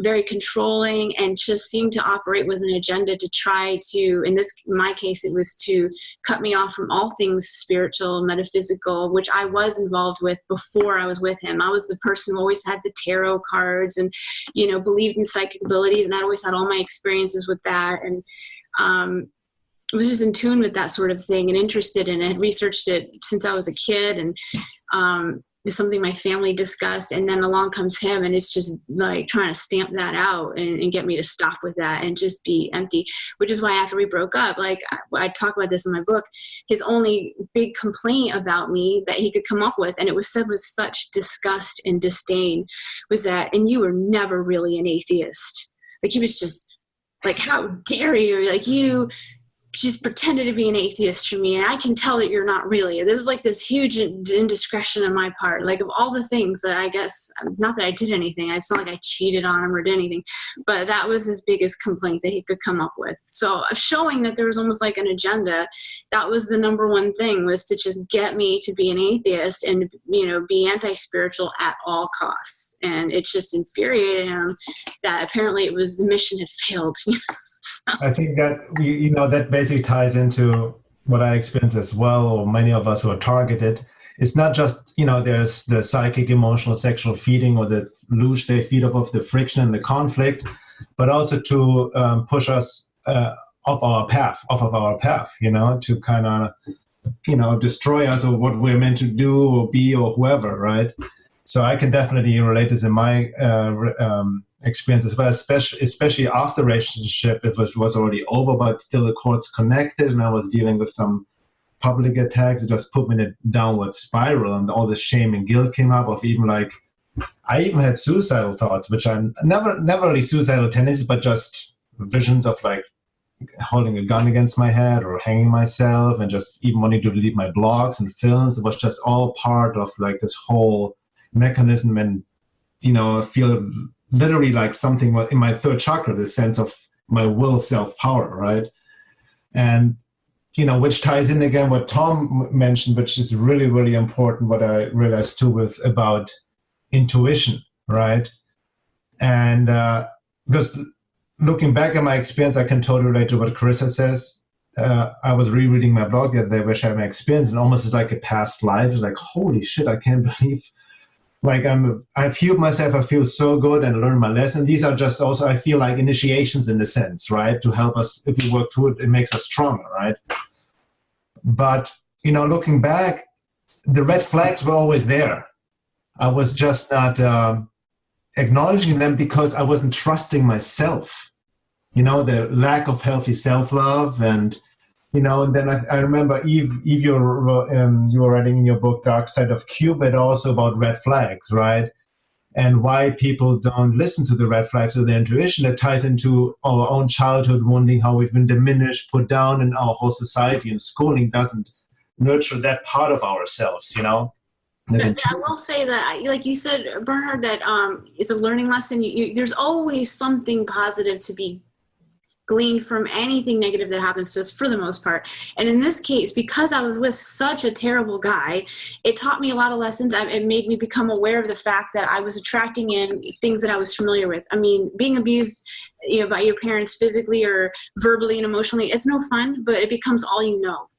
And it programs your subconscious. That's all you know. You don't like it, but it's all you know. And then next thing you know, you're attracting in people in your life that are just, it's the same energy. And until you become aware that that's in your field and that's happening, there's no way to break out of it. And you'll just keep attracting those people. So he made me aware that, look at him. He's the exact conglomerate of both my parents put into one person. And I attracted that in. So I had to become aware of that. And then being with such a terrible guy made me then have a basis of comparison and realize I want somebody good, which helped pave the way for why I'm with somebody like Tom, who's a good guy. There's nothing about him that's like my ex. So, it's just good things did kind of come out of it in a weird way. So sometimes we can only connect the dots looking back. Not in the midst of it, it's all fucking confusing, obviously, and like. One thing I wondered about was, and maybe everybody can also share their perspective on this. The one thing that would disturb me was trying to figure out which one is the real identity. Is it the one that is it the nice one, or is it the bad one? Or neither. What do you mean real identities? Well, because when you get a victim, let's just say the predator is a victim as well, right? Because everybody's a victim in this game, right? But when I say what is the real identity, it's like, who's the real personality? How do you know who the real personality is? When you went out with him, Carissa, and you said he was like a Jekyll and a Hyde. So he would have he would just become the aggressor, right? Right. He's just he could have this just super pleasant and just have that persona where he looks nice, he's really well, and he's very pleasant, but only behind closed doors did I see that other side where he would just get cold and he could just say some things, and he had a lot of anger that he would buried, rage deep down, so he could lose it and flip a table and come after you and chase you through the apartment. He's going to come. That happened on. So the relationship started bordering on abusive by the end. It was getting really messed up. And that's why when I was rereading my journal, I was like, oh my God, I felt like I was reading somebody else's life, and I'm rooting for them to finally wake up and leave this terrible person, So that Jekyll and Hyde thing, it was only behind closed doors. When he was with the rest of the world, he was as pleasant as could be, and everybody thought he was the greatest guy, They didn't see that he had problems. He's very, very good at hiding it. But by the way, that's a very good point too. From the outside, people don't actually see what's going on. Yeah. Yeah. Well, that's a description of a narcissist, 100%. And what we can see here is that apparently becoming a narcissist or developing this kind of features in a person is very much connected to entity possession. Mm-hmm. Because I have seen, for example, I saw it in my ex as well, that he had very much unhealed issues. He had a lot of anger that he didn't resolve, but he could be very nice, very kind, very gentle, but he started changing over time, and then he started becoming aggressive, And to a point that it was almost unbearable. He was even physically violent. And that's not the way he was raised by his family. There was nobody else in the family who was like that. So I really suspected that in some way, something happened in the way. Some kind of entity maybe got as well inside of him and tried to make him change. And he really became a narcissist. Yeah, in my ex's case, I really believe the severe drug use he did when he was a kid opened him up to demonic stuff on top of whatever military MyLab's programming I'm guessing he went through. I mean, you know, being NSA and all that. So, yeah, absolutely. And it was like, it just kind of got worse and worse over time. Like you were just saying, Arella, it's like it didn't start out like that. And then it was just becoming downright abuse. Some of the things that would come out of this guy's mouth towards me, like by the end, it was just, and then I started wising up, and it got to the point where one time we were having, he would do a lot of mind games, like just really try to keep me down. And my brother saw it right away when he came to live with us, and he said, oh, he's threatened by you, you know, he knows you're smarter than him, and you know, it threatens him. But he would just start pulling his usual mind games because he's so used to me taking it. But now I was like waking up and wising up to things. I remember one time he was pulling his games, and I just said, you know, fuck you, and just walked away and left him standing there literally talking to a wall. So and just I started doing that and kind of, you know, coming out of it. So but the fatal attraction dance of this whole interplay is something that is fascinating to me in certain points, in certain ways, because there's always a push-pull with their behaviors, and you know, where it leads into what James said, about the obsessive compulsive needs, that, but also an engulfment and just like this power play, constant power play. Oh yeah. So, yeah, and he was an energy vampire too. I forgot to mention that. Like, I would literally have my energy drained every time I was in his presence. I didn't know about energy vampirism back then. I wasn't well versed in it, but it was a phenomenon. I'd come home from work, we'd sit around, and we'd be talking about our days, and literally within a half hour, it was like all my energy was getting siphoned into him, and he would go from being kind of slumped to being full of pep and energy, and I would literally go and crawl onto the bed and go take a nap. I was exhausted. Like, you just feel like it's like your life force. It's not a normal type of tired. It's life force energy. And this was confirmed by our friend Mike. We had a mutual friend, Mike, who anytime they had to work on cars together, and they'd both be on, you know, those little roller boards underneath the cars, passing wrenches back and forth, you know, doing that thing. Mike said he hated working with this guy on cars, even though they're friends, because he would just be exhausted after being around him. So he was an energy vampire. Anyone he was around, he would just suck their life force. So that was another thing I forgot to mention. It was very important. It was another huge red flag. So, and what about the dynamic where somehow everything gets twisted so that you're blamed for everything, essentially? Oh, of course. Even when and that's typical narcissism. So no matter, you can't win. Like, you're damned if you do and you're damned if you don't, because even if they are the ones that cause an issue, or they're the ones that create the drama, which typically is the way it goes, you will be blamed. Yeah. Somehow or other, they're the victim. Yeah, and they shame and blame too. And they shame, blame, project, shame, blame, project, and then punish. Oh yeah. Punitive. Why don't you talk about that, Evie? Yeah, well, I mean, I was just thinking of something that happens actually with several people where they feel like they were victimized, and there's always a part of how we allow ourselves to be victimized through our own, not listening to the red flags, for example. But a lot of times, even if you confront, let's say, a narcissist or somebody who's being manipulative and overstepping their boundaries, and then you're saying, hey, you know, I think you're being manipulative, I don't really like what you did, and then they turn around and blame you and make you wrong, and then they shame you. Well, all you had to do was ask. Well, you should just said no. And then, but they're still acting on deception and acting on invasive boundaries, and justify being manipulators and controllers and abusers. And then they make you wrong if you complain about it because you didn't stand up. But then they created the situation in the first place. I think the problem... That's a reptilian tactic, and that's a narcissist tactic. Or if you criticize them. If you are at all critical and you bring up a fault that they have, they just lose it. Yeah, I learned that the hard way too. But the problem is that we don't sometimes, because we sometimes assume that others just feel and think like we do, we can rationally or with reason talk about this, right? So that's that ties with the assumption of people have in the New Age as well that we are all one. That means we're all the same, and and like, and all But that. that's interesting, Bernhard, because I want to hear more from Arella. But that's exactly interesting because the one thing that is just maddening is that when you try and rationally explain a situation or some drama that occurred, when you try to be rational about it, you can't. It's like you can't communicate with them the way that you would be able to communicate with anybody else. Yeah. It's all... It throws them off even more. You know what I mean? I think Carissa was talking about it makes even more confused. They have blackouts. They don't even remember. Like when you bring sense in the situation, it's like they're shortcutting. You know what I mean? Like it's just malfunctioning because they can't receive that.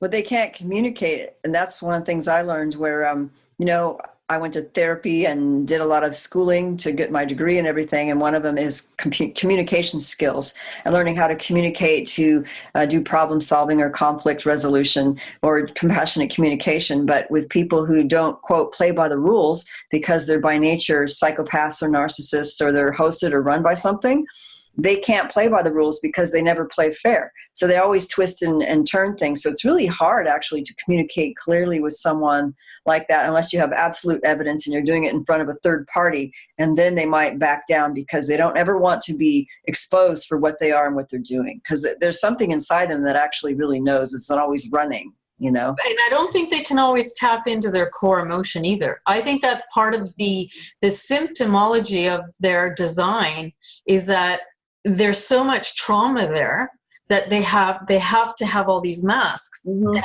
they have to protect themselves at all costs. Therefore, it's essential for them that they, spin it and twist everything so that they can never get inside, because that would be, they just can't do it.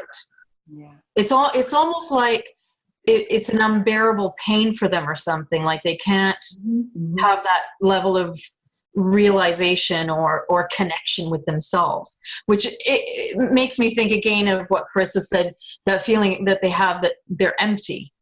Oh yeah. Right? And that's the thing, is he actually would, there's been times where he had apologized for something, so he wasn't quite like what you're just describing right now. However, when he did, it was empty. It was like he didn't really feel like he actually really cared about the damage he'd inflicted or the terrible things that come out of his mouth, or it was just more like, he's reading, he could tell I'm upset, and if he wants to be able to cohabitate in peace, he better do something just to make it right, but he doesn't care. It doesn't bother him that I had, that he said something really terrible or, was being raged.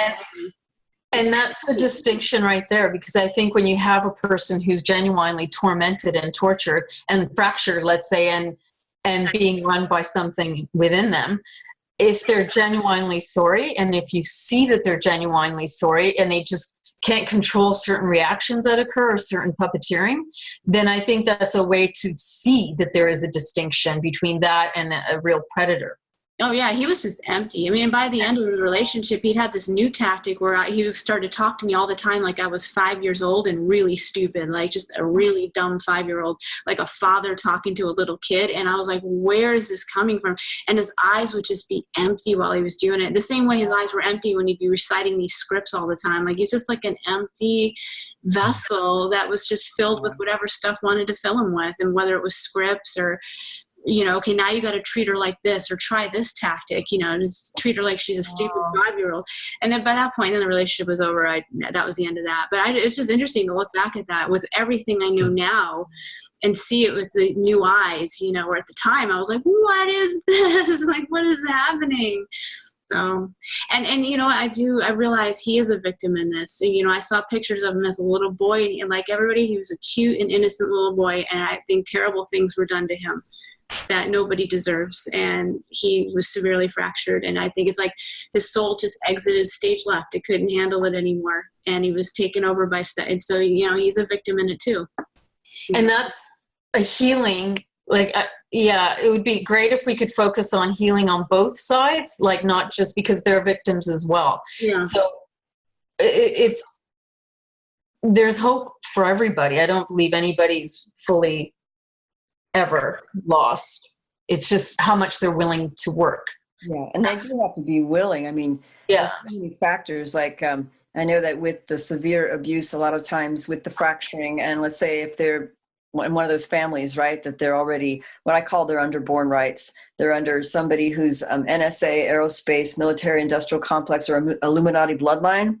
And these kinds of groups are actually, their bloodlines are already under the born rights of many interdimensional beings that are already running them. So they have like an extra hurdle to go through, actually, is to come out from under that, as well as the abuse and just the healing from the abuse itself. But they've got the extra interdimensional interference, as well as mind control programming, and all those different things are interplaying, which can make healing a really complicated process if they don't even know, quote, what the problem is. And I think that's why so many people don't heal, is because they don't even get to the higher levels of what's really running them. And so it's like the human part of you has to shine so brightly and to want so bad to heal that you can do it. But if you don't want it bad enough and you can't get through that level, it's not likely to happen, or happen.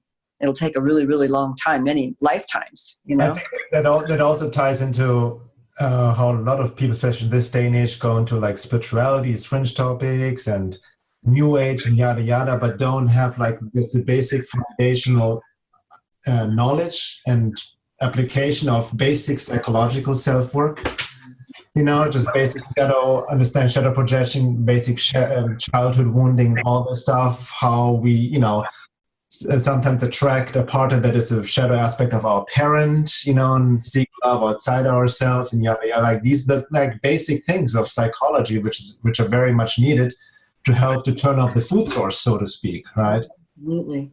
I think the new age is becoming a real problem, because I mean, I know there's a lot of healers out there who claim a lot of things, but they don't have in-depth psychotherapeutic or trauma resolution understanding. And so they'll try this method or that method and think this Reiki will work, or this. And it's like, it doesn't work because they don't have the thorough understanding of even how these things work. And then they're being used by let's say their spirit guides, who are actually guiding the whole thing so that they can be resources for these loose predators. So, and this is why, like what Arella said, you know, these women are looking for help, and then they fall into these twin flame forums where it's basically encouraging this wonderful connection, and then really it's like one of these dark side of Cupid things. So people don't even know what's happening, and they don't even know how to heal so that this doesn't happen. And there's just a lot of false beliefs just trapping them into being predated upon, you know?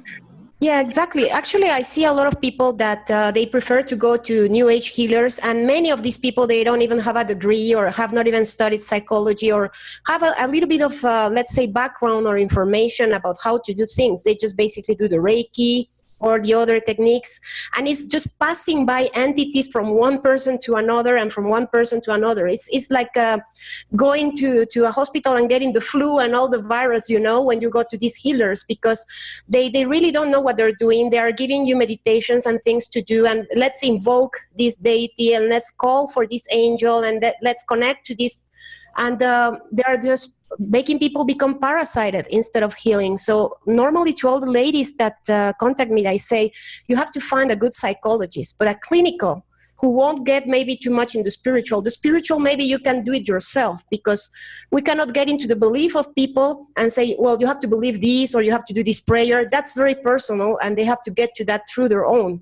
But you have to do the psychological work in a clinical way, without people doing Reiki or telling you to connect to Kuan Yin or to whatever. Just basically clinical healing.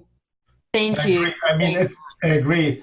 But you know what I found out is both ways, because in my own process with one of these love bite experiences in my life, with my ex-girlfriend many years ago, we went actually to psychotherapy together, which helped a lot. Gestalt therapy, basic Jungian psychology, and just tracing it back to childhood wounding. I can see how she reflected my mother on some level, and it was very insightful, very good, you know, so it really helped me on a certain level. But then I also got stuck on this level, because then I knew there was something else operating, and I tried to interpret and see everything through the psychological lens, you know, and not understanding, okay, there's other entities or something else, and then got hung up on the labeling as well, you know what I mean, like borderline personality, narcissist, which are all valid labels which we need to understand certain things. But in the end, these are, you know, people who are borderline personality, narcissists, whatever, are like we just established. In the end, these are entities working through them or being possessed by them, and we just label that as from a psychological perspective, right? But I found there's a trap as well. It's got both ways. Like Arella said, it's very important, and I agree, have a foundational, clear, just psychological understanding, application, healing, but also not be limited in that tunnel vision, that's kind of like a step. And then I felt from my own healing working with, be it holographic kinetics or this other amazing shaman woman I've been, who just came at perfect timing again, right? In my life, helped me to work through my own embodiment process and clearing energy. So it goes, everything. It's kind of that holistic approach, right? Yeah. On the psychological, mental, emotional, energetic level. Well, that's the other thing is to, sorry. Well, I just wanted to say something quick too, because a lot of psychologists in the regular therapies, they don't understand the, let's say, the MK Ultra programming or the ritual abuse or the high occult level programming that takes place, or, quote, alien abductions and astral abductions, and then the things that are done on these subtle levels to actually program and influence people so that they have a lot of these issues, in addition to just like regular trauma. So they're mistaking things and misdiagnosing people, actually, calling them psychotic when really they are being abducted. So I think they need to have more information about what's happening and be able to still apply good old-fashioned psychological trauma resolution and support. But knowing, okay, wait a minute, they'll be able to assess, wait, that's programming. I could tell that's programming right there. And they'll be able to identify it and know that maybe it doesn't come from the parents, it comes from something else because they were put into a MyLab program, for example. But most psychologists, they wouldn't know that. They're just not trained to recognize those things. The key what I see also what Arella said, especially in the spiritual community, healers and all that stuff, New Age, whatever, or even psychology, we cannot expect much because it's the mainstream. But I realized, my own healing process going to, sometimes we need help. We cannot always do the self-work on our own. Sometimes we guidance, reflection, or healing, whatever, on various levels. But I see, especially in the so-called spiritual community, and I don't know, or the New Age, and it's hard to define what the New Age is these days. So, maybe we should even make a definition, because I've been called New Age because I do body work, which is ridiculous. So, but, what I see is the lack of understanding of the hyperdimensional control mechanism and the dark side of that, agenda, and that we're not on top of the food chain. So anybody who doesn't know that will always interpret any, disease or illness or whatever they're helping a client with to their limited reality, and then become even conducts of negative entities working as positive ones, right? Which we see in the channel community and all of that kind of stuff, or even in basic tarot reading where people get to tarots or psychics, they become instruments of these negative entities when they are not aware of it. And then even putting two people together in the love bite scenario.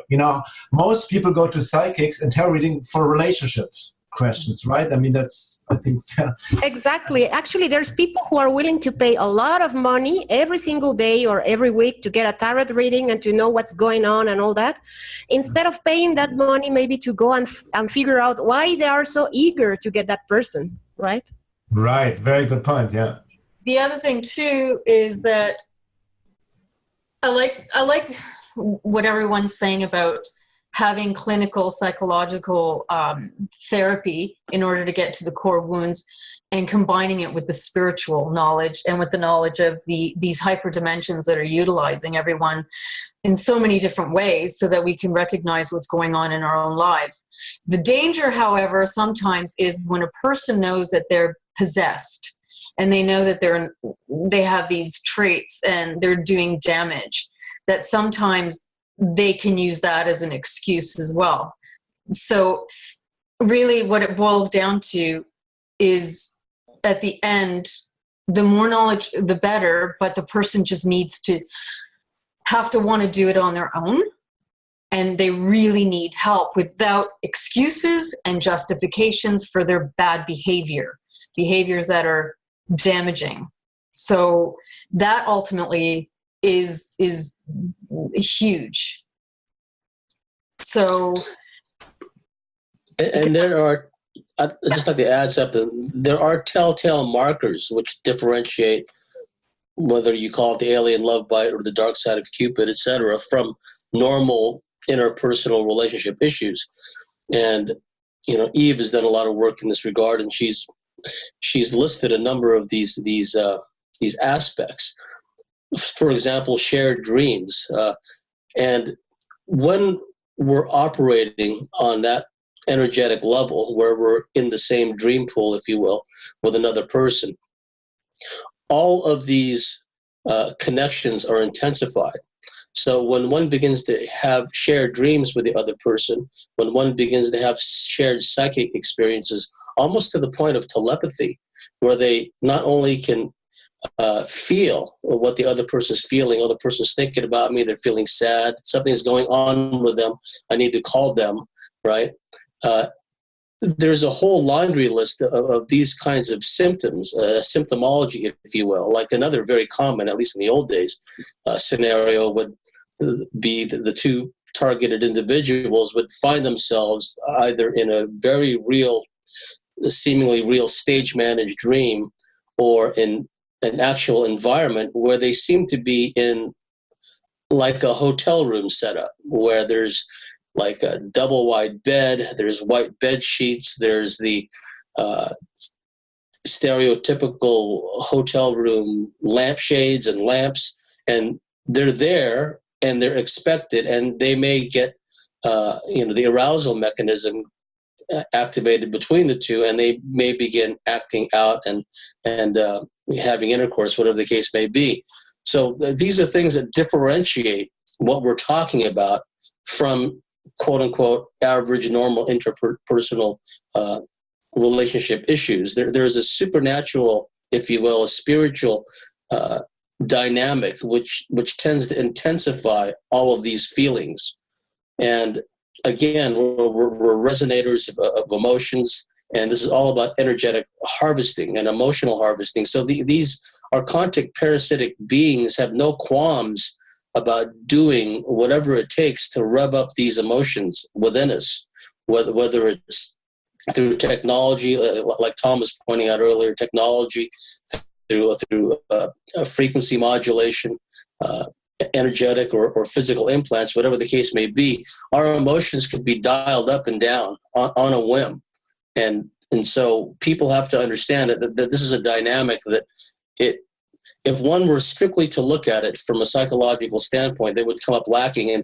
And the irony is, if we're one to go to a psychologist or a psychiatrist, if they misdiagnose you, then you wind up getting plugged into the psychiatric tyranny, where they load you down with selective serotonin reuptake inhibitors, psychotropic drugs, and that just destroys cognitive function. It opens you up to even more entity attachments and cords and everything else, because it's all tied in. So, I just wanted to throw that out, that when the listeners and the viewers here is talking about these supernatural elements, that's what's going on. And all of it tends to accentuate and exacerbate all these feelings, all these emotions, all this turmoil. And it further tends to embed us energetically to that other person. Yeah, I like how they use that term, embed energetically, because I think that's exactly what happens. There's a stronger link, and then it doesn't come undone, even when you want it to, and you still have this link to somebody else. But I think part of, like, quote, the love bite is that there's many, many factors involved to exacerbate the connection, including alien implants or some kind of energetic implants or blocks, as well as programming, as well as, quote, entities. So there's several aspects involved, which I think if we wanted to heal from these things, we have to take that into consideration, but at the same time not deny the basic psychological wounding we have had or unmet needs, and be able to take responsibility for healing on that level. Because what I'm finding is that I get a lot of people claiming, oh, I'm a targeted individual, and so they're blaming everything on being a targeted individual, and they're not taking responsibility on a lot of different levels that they could, or they may not understand, because their information is only coming from a certain forum that only talks about it in a certain way, and they're not getting the whole breadth and depth of what really happening to apply the solution. Plus, the entities don't want them to take control. Oh, of course not. The entities want them to be in denial. The entities want them to justify their bad behaviors, even if they know that they're possessed. Like, oh no, well, the entity made me do it. So that it's huge level of manipulation by, puppeteering, so as to not control, to not take control. That's what they don't want. Yeah. So maybe at this juncture, we can actually take a little bit of a break. And then when we come back, we can maybe go into more elements of how to heal from this and the therapeutic interventions we can do for this. And also a little bit about, what's a positive relationship versus what's a setup, so that we could actually be clear on that and not feel victims to all this, because really we're not. We don't have to be. So anyway, just wanted to point that out. And then we'll come back in about 10 minutes. Is that okay? Okay. So we're back, and we want to talk about some of the elements that really, help bind people together in a stronger bond. And one of the things that we came across, especially in MILABs, but abductees too, in the pre-bonding, they do this many times throughout our life. And then it'll be under sometimes traumatic situations or many different emotional extremes or situations. And that actually serves to strengthen the bond. But not only that, is when they astrally and energetically bind you together and melding, and what do you call astral sex or like soul unions, that happens. And that actually has a more profound effect on bonding than even physical sex. And that alone can be done and creating that kind of a connection, so that when you do meet the person, or let's say you do have a relationship with them, when you're with them, you remember, it's like, their body, you remember everything. It's a body memory to know everything, how they would make love, everything. It's just like, everything. You've been with them before, but you can't place the memory. It could be like a powerful deja vu, but it's a body sensation. It's a recognition, even on that level. So, and undoing that. And I think the problem with undoing from the obsession is because the bond is so strong that you really just have to let go and make sure that you get your needs met. You take responsibility for the healing of what you need to do for other areas of your life. And that could be, working out the abduction stuff, really clearing out the programming, if there's programming there. And, James was talking about this on our break, and how we can disengage from that so that we can set boundaries. Actually, physical boundaries is helpful to set physical boundaries. Although nowadays we have so much of the technology and the internet and texting and Facebook that in order to disengage, you really need to disengage even from those means, because even engaging on Facebook and email is a way to keep the link. So I'd say that disengaging long enough to regain your energy, and your confusion factor will start to dissipate. So you start to recognize what spell you were under, because really when you're bonded, there's this energy vampirism thing that could take place too if the other beings responsible are feeding off of it. So that means your awareness could go by the wayside. You fall under a spell, and you may have confusion and self-doubt, and you just get so caught up in it, you lose your awareness. So you have to disengage from that person long enough to regain your composure, regain your energy and your awareness, and then start working on your stuff, basically. And I think what you're saying, Evie, correlates, because all of these setups always go back to your original setup. Yes, and the original wounding too. And your original wounding. So it all takes you back to the original setup. And those are the setups that follow you until you finally unplug from it all and attach the reality of what your core issues are to your current paradigm. Yeah. Because it's always related. It's always related to the beginning. Oh, absolutely. First setup. Yeah. And I know that's interesting, Laura, what you said about the core wounding. I can see it in my own life, be it with love bite scenarios or other issues, or even attacks publicly I've received, whatnot, that always triggered guilt and shame within me.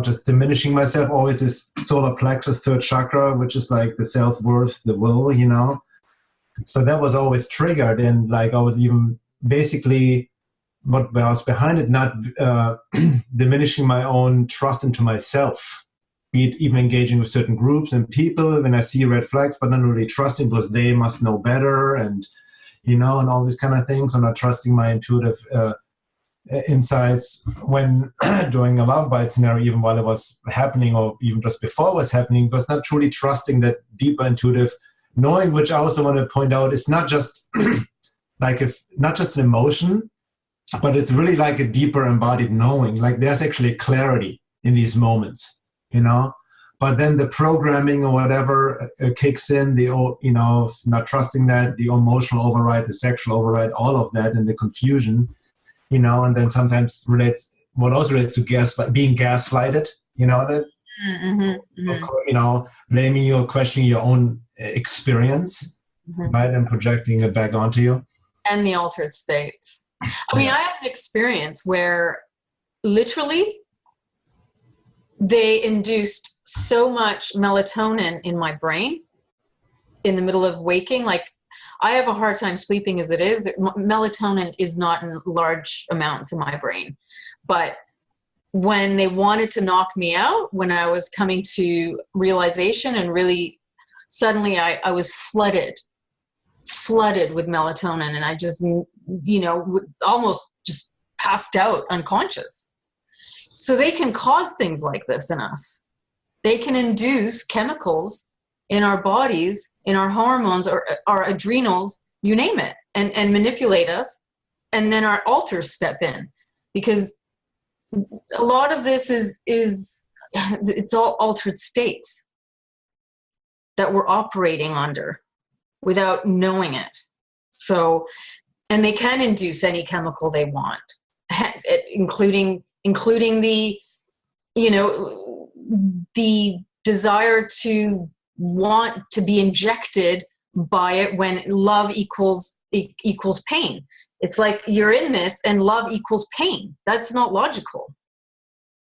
I mean, there's always some pain associated with love, but this is a love bite and it's pain, yet we stay in it. I mean, these are things that they're doing to our bodies and our minds and chemicals. So the question is now, how do we protect ourselves from that? How do we because I feel like, and you guys I'm sure can relate when people first get into this topic, I see a lot of people becoming very fearful, like paranoid, like, oh my God, they have control over everything, our thoughts, emotions, what's going, I feel it's really important to understand that we are way more powerful than how they make us believe we are, right? So that we have our own sovereign power to counteract that, to protect ourselves, which in my experience relates to embodiment and frequency, to anchor this, not in a new age, would talk of higher frequency in the sense of like just thinking positive thoughts and always being loving and light. But it entails actually understanding the dark side and evil, like knowledge protects as well. So there's a part of it is also gaining knowledge, educating ourselves. And, for the listeners, we can, all of us have our work published in many ways and they can learn from it. So that's part of that. Education is part of the healing as well, to understand that, but knowledge is useless if it's not applied, right? Mm-hmm. So, I mean, absolutely, like what you're saying about that they're not all powerful. And I mean, a good example of this is the fact that me and Tom are still together in each other's lives. And the reason for that is because both of us had access to Eve's work prior to things happening. Yes, they can do a lot of things. Like Laura's talking about, they can do all these hormonal things. I mean, the whole sleepy programming thing, that's like a big one. They don't just do it when you're awakening to love bite. They do it like in general. I talk about that. I have an article called Interference on my website, and the whole sleepy thing, that's a big one that will happen to people when they're reading important material that stuff doesn't want you to read, and you just feel like, oh, I just want to go pass out and go to sleep. It's completely fake. It's something they're putting on you. It's like an overlay. But just because they have these abilities to, manage things like a stage show, they're not all powerful. I mean, awareness and knowledge is everything. And just knowing that this stuff is happening and being strong enough with your own willpower, determination to override and question and all that sometimes is enough to get you through it. And that's what happened with us. We had the awareness that of the love bite through Eve's book, and just knowing that this could be what's happening here.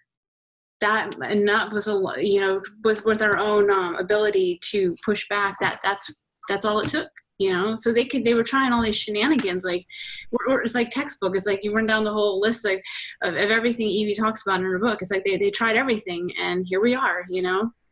You know, that's interesting on that note in terms of interference in Eve's book, because in one of my, you know, I think I've had 2, possibly 3 love bite type relationships, or dark side of Cupid. And the second one around 2012, I was really already feeling something is off here. And then I remember, Evie, you just published your book on Richard Dolan's, right, the publishing company. And I ordered that book right when it came out. Even before it came out, I ordered it, and they were supposed to ship it to me. You know, right in the time I had all these weird occurrences in this relationship, but it never arrived. It didn't come. They forgot the order, even paid for it. It never came. So then I also totally forgot about it. Then I got kind of sucked into this group I was associated with and visited them and whatnot. So I just totally got it on the back burner. And then, like, in the last dark side love bite relationship, like, that's when I'm like, I need to get this book. So that's when I ordered it from Amazon and finally got it and read it. And I was already aware of it because I read your Love Bite, Alien Love Bite book, but I was totally associating it, these abductees. I don't really fit the profile, so I couldn't relate. And then I was reading your book, Dark Side of Cupid. I'm like, oh my God, I was like underlining the whole book. And, you know, I checked out all the symptoms. I'm on the top of the target group, and this all clicked. But, you know, and I can also relate to interference of, you know, and I see this in many people as well, what you just said, Carissa, about reading certain material, and then you get sleepy, or distractions, like phone calls, other people distract you, and you cannot get into it, you know, all of that. Yeah. And the overlay that you said is exactly what it is, too, because when these things happen, and we were talking about where is our power and our sovereignty. Well, the last huge attack that I had, which was like filled me with melatonin, I knew, but this relates also back to when they paralyzed me and whatever, and I knew it was an overlay. So as soon as you know that, and you know it's not actually real, it only becomes real when you believe it and you give into it. Then it really like continues. But when you realize the game and how they work, then you know how to just not believe it and you eject it. So then you just come back to normal. You just come back to yourself, your own sovereignty. But it really, really is so seductively powerful, because we base everything on what we feel. They know that. They rigged it in us. So because we feel something, therefore we believe it. Yeah, that's a big. Yes, it's the emotional addiction component. Go ahead, Tom. I'm sorry. Oh no, I was just saying that the whole lack of self-awareness and self-correction, that's one of the big underlying problems that allows these things to occur, right? Because it's not always that they are omnipotent, and able to override everything. It's just that we are so weak because we're not actually utilizing our free will and applying it.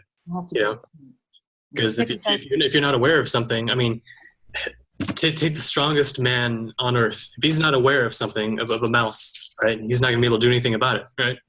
So it's that whole like sleeping giant syndrome that we have, and once you become aware of something, at that point there's only energy and willpower that still stand in your way, and that's one of the reasons why they do try to zap your energy, and there's many methods that they can use for doing that.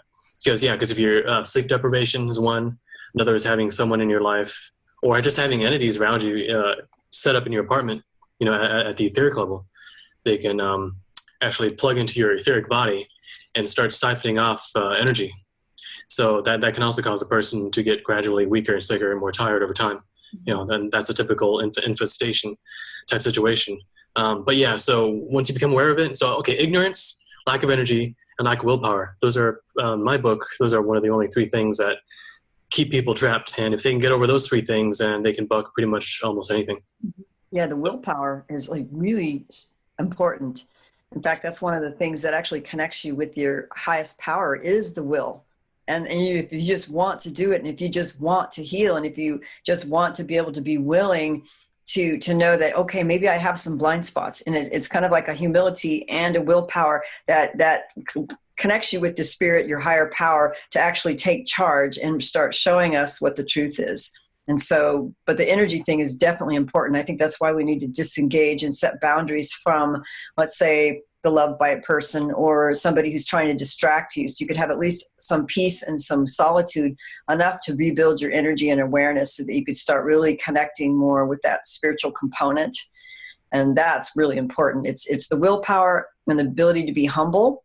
And what I find is that a lot of people they're not doing their work because they're not getting humble enough to be willing to say, hey, maybe I have some blind spots, but they're wanting to blame, or they're just not dealing with their stuff because they're so run by, programming or fear or whatever it is.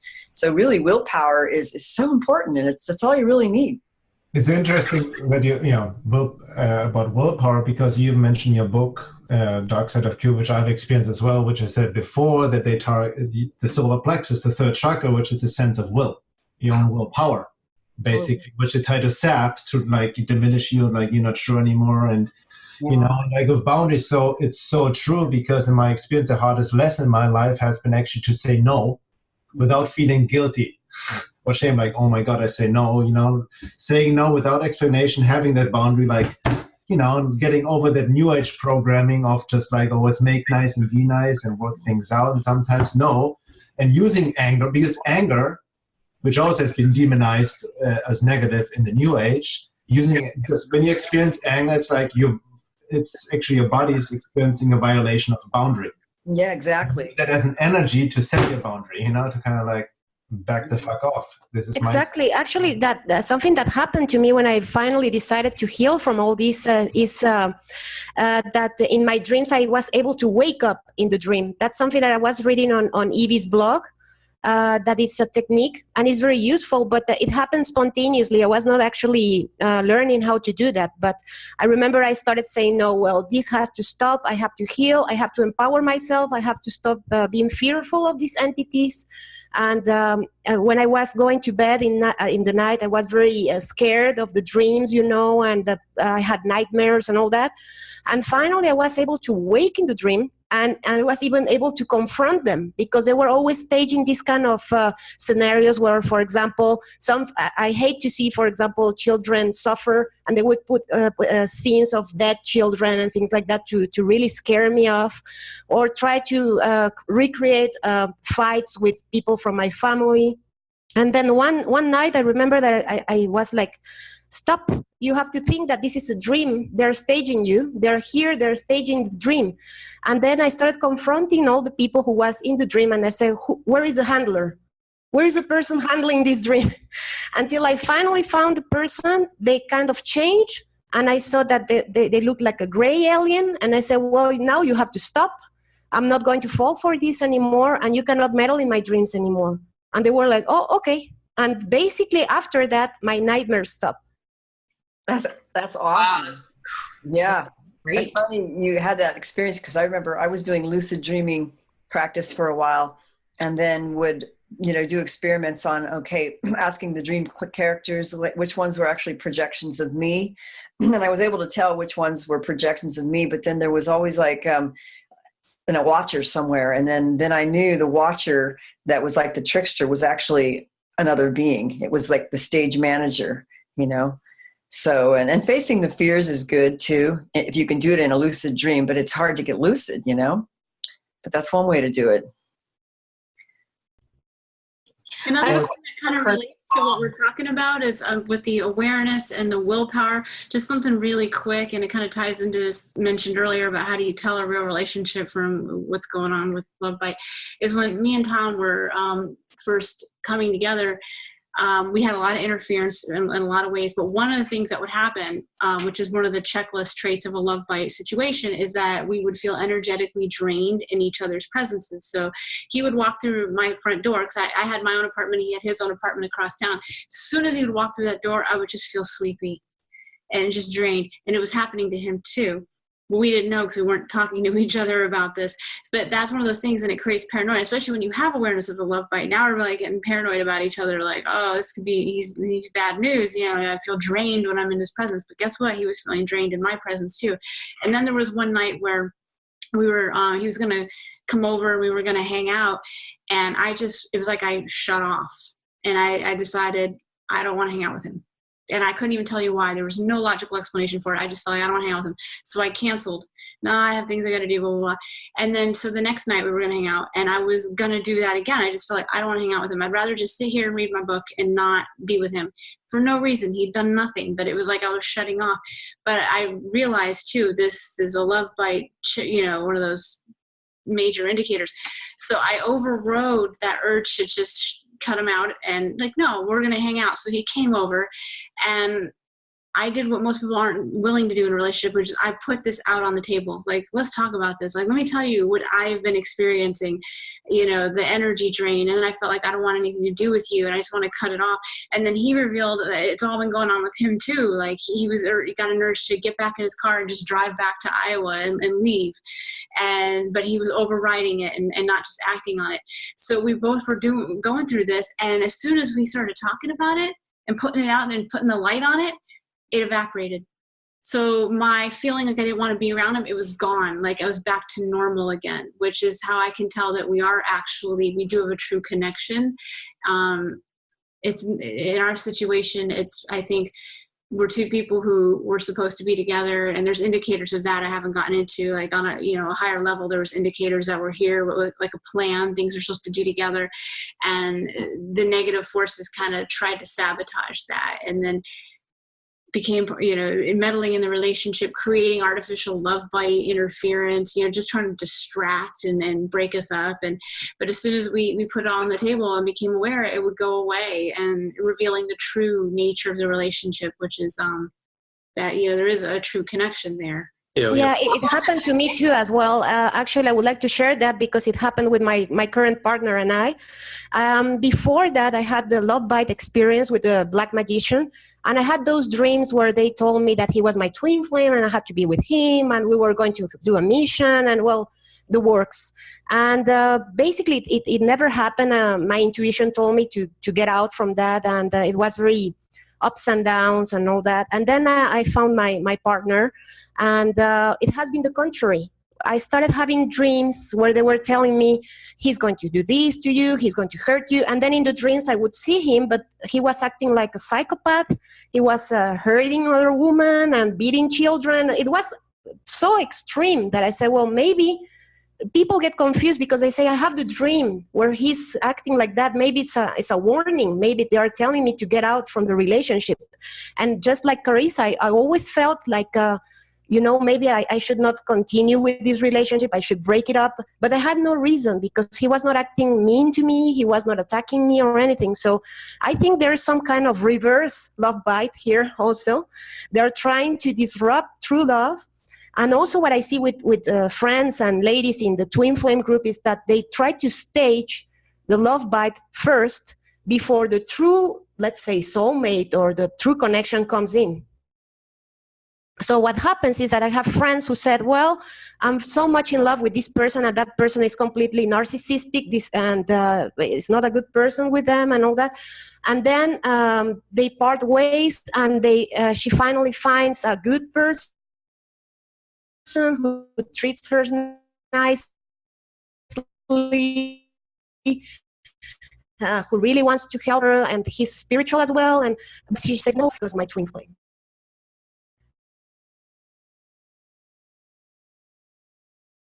Everybody there? Hello? Did her audio cut out? Because it was cutting out just at the end. Did it? Yeah. Arella, are you there? Yes. Yes, I'm here. You just muted yourself. Okay, that's fine. Yeah, so I think that that is happening. They are trying to stage people who are not really connections before the true one shows up. That's something very common I see also in the ladies in the group, and they really get stuck. And then the other guy comes in and he's really nice and he's treating them well, but they're stuck. So since we're on the topic of twin flames, I like to get into that, but kind of backtrack a little bit because it ties into like more a deeper issue, which we mentioned before, and like Tom noticed it as well, that the underlying, a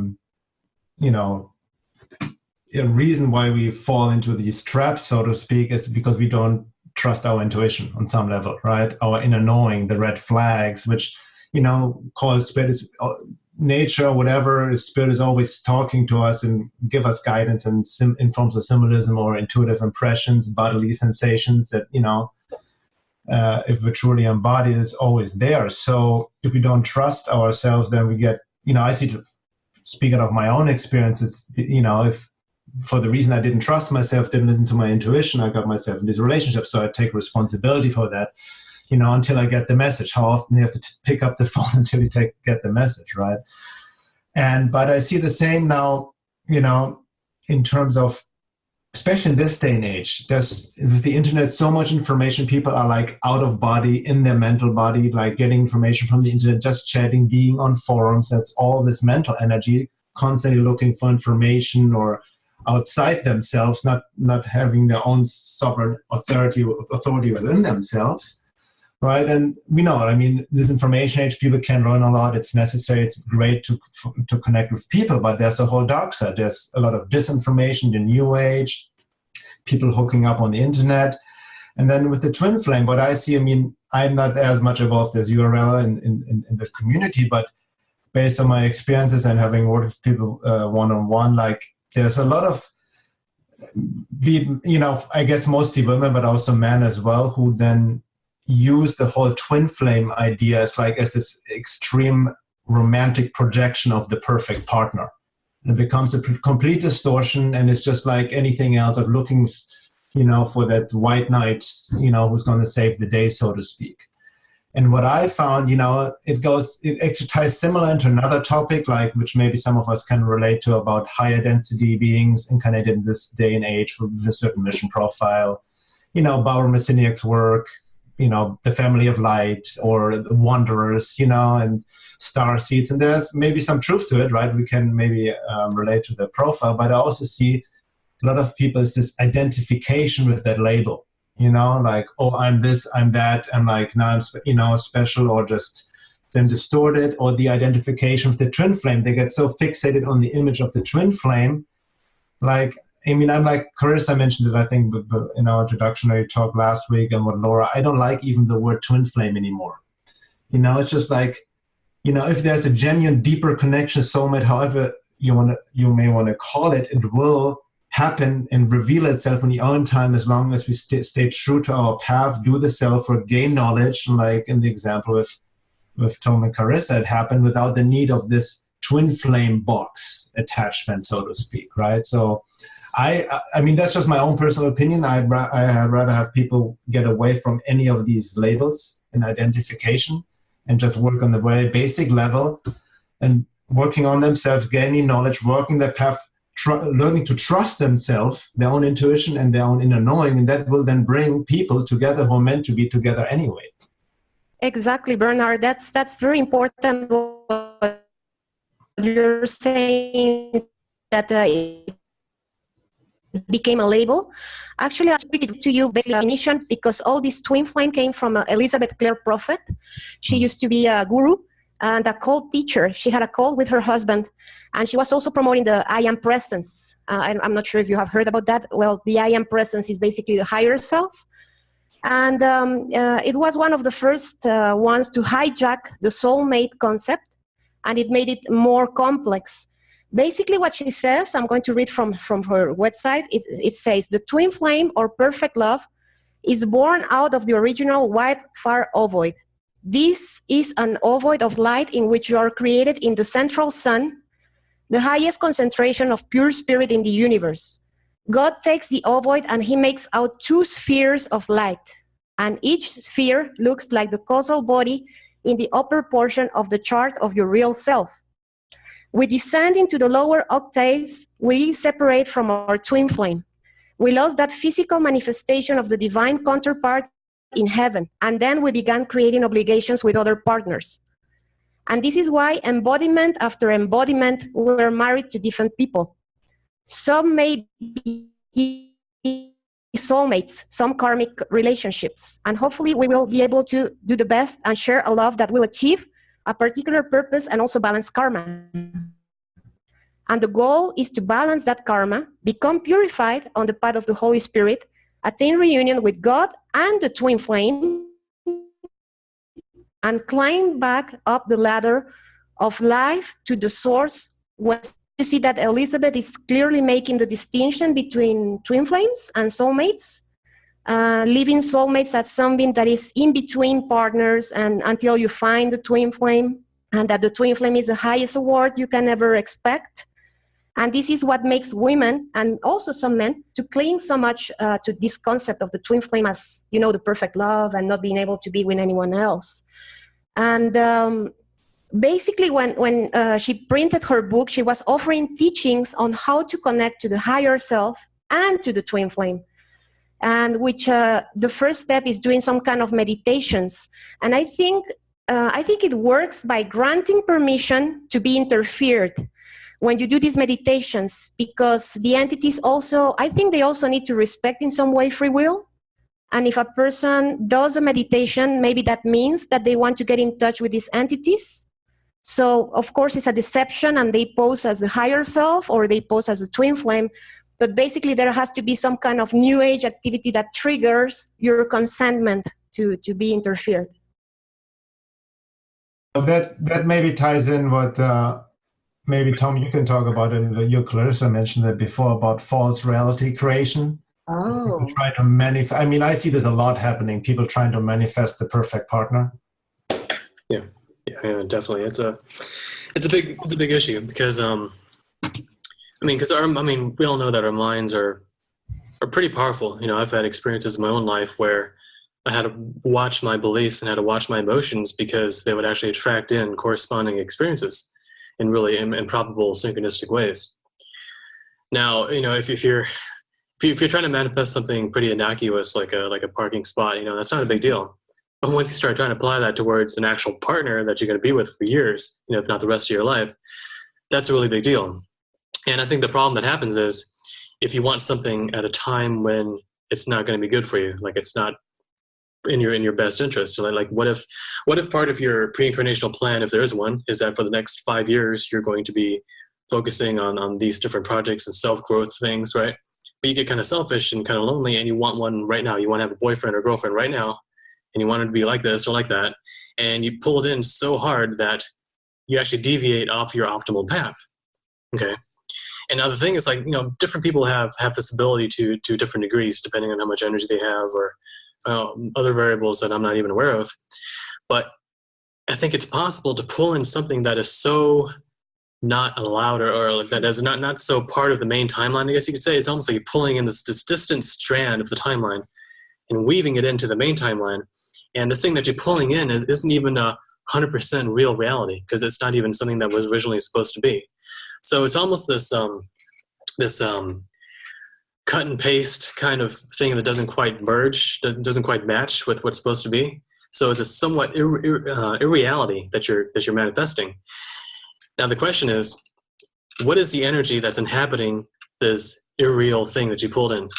You know, if you're going to manifest someone, where did their soul come from? What was their soul doing before you manifested it to that degree?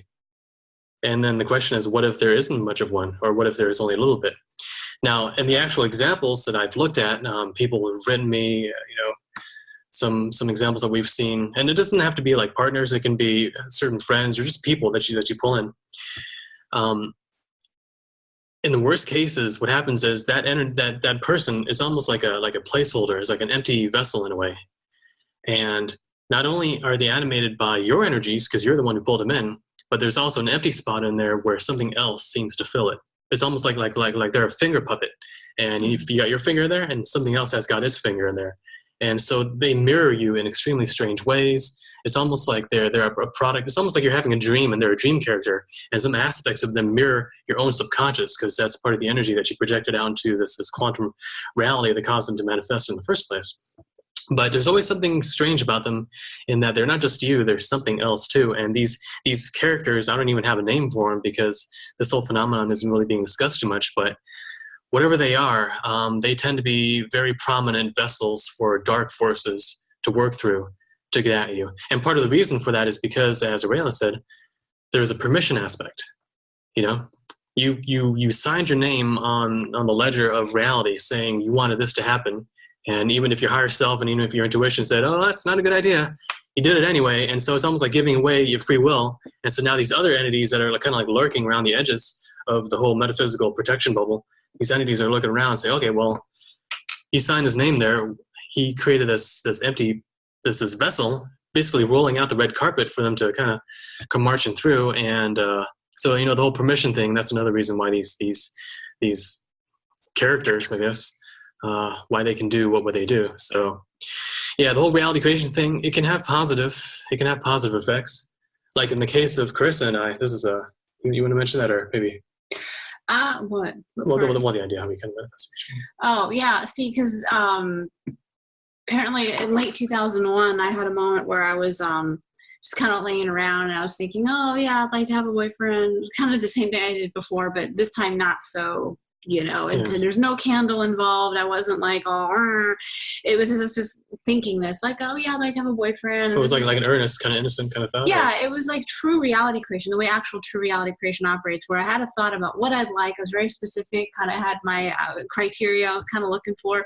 There was a little bit of an emotional tint to give it some, like, to nudge it, but without that obsessive, intense thing where you're trying to pound a square peg into a round hole. And then I just put it out of my head. I didn't think about it after that. So it was true reality creation as it usually works for me. I can't speak for everybody else, but anytime I've manifested things in life that have been positive, that's the way it was done. It's almost like a recipe for how you do it. So I did that. It was late 2001. It was September 2001. And it turns out the same week that I did that and had this whole thought, Tom did too. And it may have even been on the same day. That's what's really weird about it. It was like literally the same week. And you had your thought, right? Yeah. Basically, I was just thinking about it in a pretty innocent way. I wasn't trying to do anything ritualistic or trying to make it happen out of desperation or anything. I just had this kind of, this stray thought thinking about, it'd be nice to be someone that was in my peer group who I was perfectly compatible with. That was the exact thing that I intended for. And looking back on it now. Oh, and within a week, that's when we crossed paths. Yeah. So it took like a week. And then that's when we crossed paths. So. Yeah. Now, in this case, I think it was a case of two individuals who, in my case, we might have probably had some sort of a past life connection. Which I've had indications of. So, yeah. So in between life stuff, where we might have had planned to possibly cross paths in this life. But the thing is, I think once you're incarnated here into this realm bubble, sometimes it might help to nudge probability from within it. Yeah. Or let's say that there's some interference happening, trying to keep two souls apart. And in our case, we did just enough of the reality creation to kind of make the penny drop to make sure that it did happen here, that our paths did cross. So it's interesting because in this case, it worked out for the positive. Whereas in other cases, if your intentions are impure, if you're really obsessive about it, if you can resort to almost black magic level things, and you go against your destiny and your intuition and all that, then that's when things go horribly wrong. Now, in our case, there was no intuitive warning. It was more like an expression of our very hearts, like that is what we're supposed to be doing. And I was asking for what was already basically predestined in a way. That always just came to me. It seemed to be like in the perfect moment, time in your lives, both the same level of like just whatever you've gone through, and then you maybe almost like what you try to manifest. It was also maybe just a mirror of like, oh, this has just happened naturally. You're tapping into that, path of the higher self, what it hasn't had in store for you. That's why maybe the synchronistic. And then it all kind of just came together in a natural way. It was like even after we met each other, I wasn't, I don't know, it just going with the flow of things, not trying to make it work, and all that. And the other thing is like with my ex, the one who I manifested through negative reality creation, that car accident that happened the very next day after doing my little intention, I had what do you call it? Intervention, almost like some kind of a higher voice thing. Like when I was about to get in my car, it urged me to go back inside. I was leaving work. Okay, why don't you just go back inside and, talk to Edwin, who was my boss, just hang out with him for like 5 minutes. He's like my buddy. So I was like, go back inside and why don't you just go, just for 5 minutes, just go talk to Edwin. And I stopped and I'm like pondering on this, but I'm like, why would I do that? That doesn't make any sense, Yeah. And so then I overrode this thing that was trying to urge me to go back inside, got in my car, and 5 minutes down, not even 5 minutes, it's just a couple minutes down the road, my car was totaled in an accident. And that put me on the course to be on that timeline that led to Steve. So it was like something was trying to, no, we don't want you on that timeline. And I didn't listen to it, So that's a great example of that. Obviously was a negative thing. Nothing like that happened with me and him. Yeah. So, but that's a good example of like, if this force could come in and try to petition you to not go, why couldn't it just prevent your car accident in the first place, right? mm-hmm. Why didn't it manipulate someone else to not be in the pathway to create the accident? And of course, that gets back to the whole metaphysical law, permission, just the way things learn or operate in such a way to preserve your learning to some degree. I mean, there's that component to things. So free will, permission, destiny, all this kind of stuff. These are all the hyperdimensional variables that figure into what's going on here sometimes. Yeah, and I've just seen in other instances that don't relate to the love bite, where these forces that do try to intervene and help you out, they can only do so much in certain situations. Other ones I've seen where they can just flat out undo a no-no. Like that's just a complete flagrant free will violation of epic proportions. We can't let that happen. Sorry. And they really can just, and I have an instance I've written about on my website, but in other cases it seems all they can do is just try to like convince you, and that's all they can do. And I guess it has to do with free will and laws or how things operate or what they can and cannot get away with. So. Yeah, because in one case, like a major car accident that's not supposed to happen, but some negative force is trying to make it happen.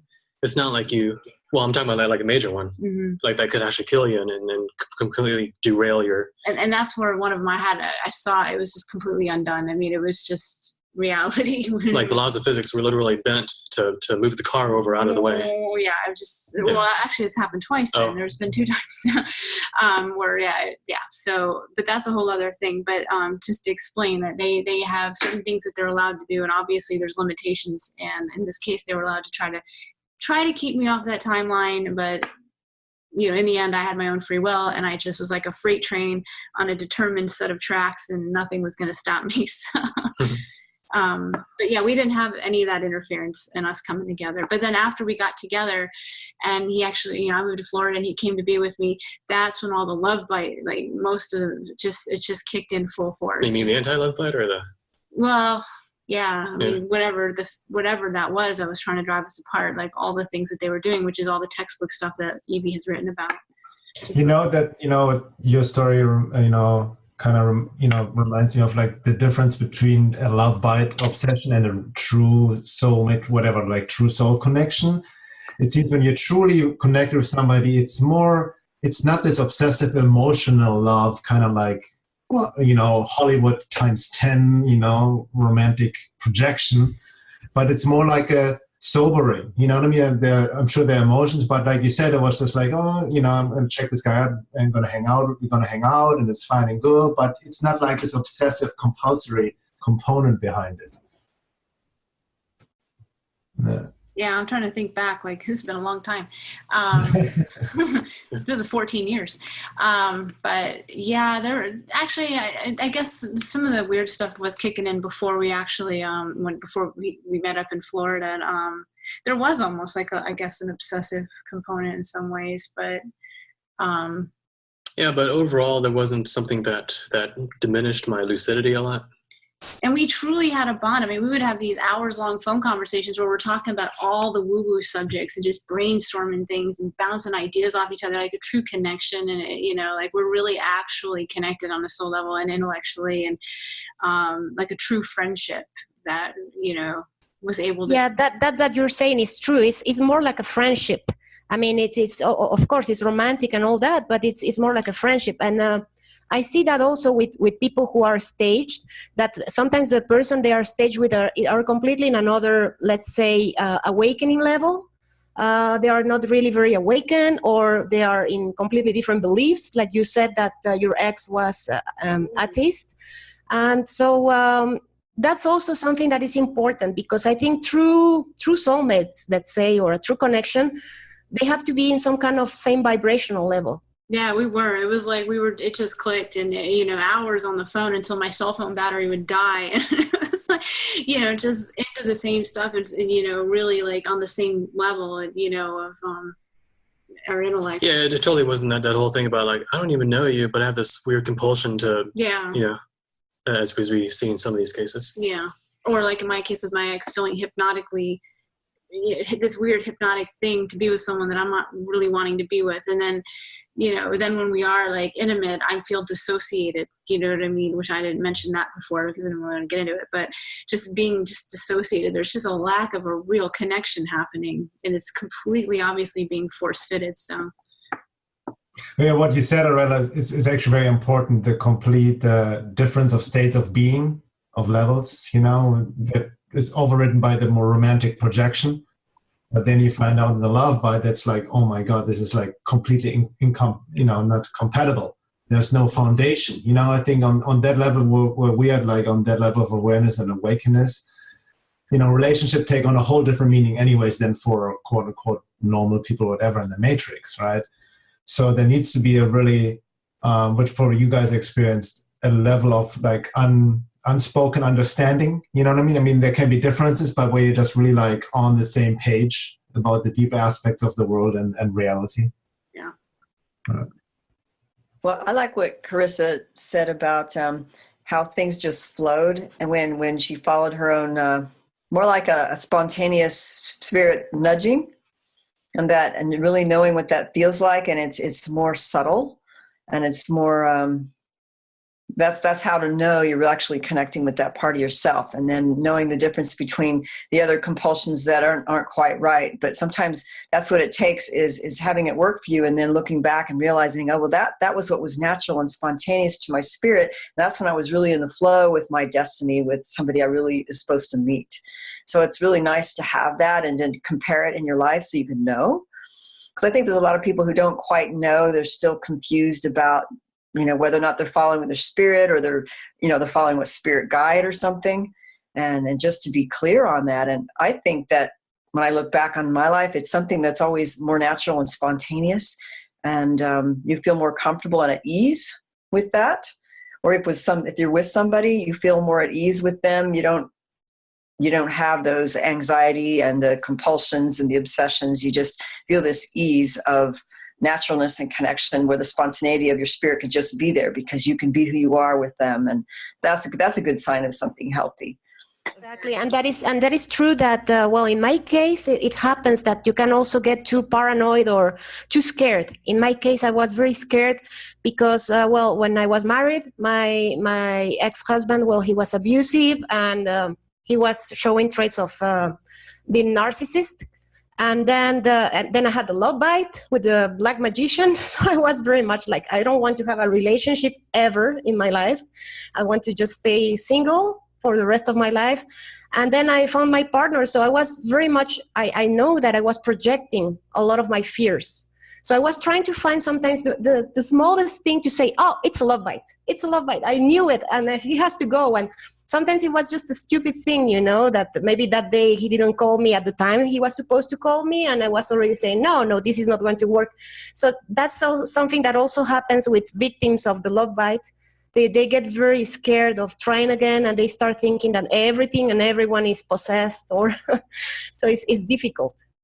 You know, Arella, that's a very important point. I see, you know, with people becoming more aware of this topic and actually accepting and speaking out, you know, I see it, you know, in my work, and we see it on, you know, on Facebook. A lot of people are finally speaking out about this and sharing their experiences. But there is this paranoia at the same time. And I feel sometimes people project actually, first of all, don't really understand the alien love by the dark side of Cupid topic. They're just bits and pieces, haven't really done the research, and then use it in a way to blame their partner, you know, and then project this love bite scenario, dark side of Cupid scenario into relationship patterns, which are actually just normal relationship patterns and don't have the deeper symptoms of the love bite, right? And then again, like Arella said, I also, you know, work with people here and then, communicate with some people, and there are some individuals out there, people, women or men, who are so paranoid, so caught up in the actual intellectual timeline projection of fear of what may happen in the future, because fear is always related to time, right? So they avoid any form of relationship. They've been single for 4 or 5 years, don't want to get, celibate and all that kind of stuff, which is fine. On some level, we all need to feel, be comfortable with ourselves first, right? I mean, there are two kinds of people. Sometimes people jump from relationship to relationship. They cannot be on their own. But sometimes people avoid it completely because a relationship brings up too much. And sometimes we just need to engage in a relationship just to deal with our basic stuff, which only comes up in relation to others. And not every relationship is right away a love bite. So while on the positive side, with the increasing awareness of this topic, I see also the paranoia misapplication of this topic at the same time. Yeah, I agree. That happens. Arella, can you explain a little bit about the difference between your experience with your love bite, like your first, the one that you would say is the worst love bite, versus the real thing that you have now? Like, what are the the markers that are the indicators that make it distinguishable to everyone? Well, actually, they are very similar to Tom and Carissa's. Very, very similar, because the first one, it felt more like stage, because I had all these psychic things, I had a lot of synchronicities with the name of the person, a lot of repeated numbers, a lot of dreams saying, yes, you guys, you have to be together, you have a mission, all the intense feelings.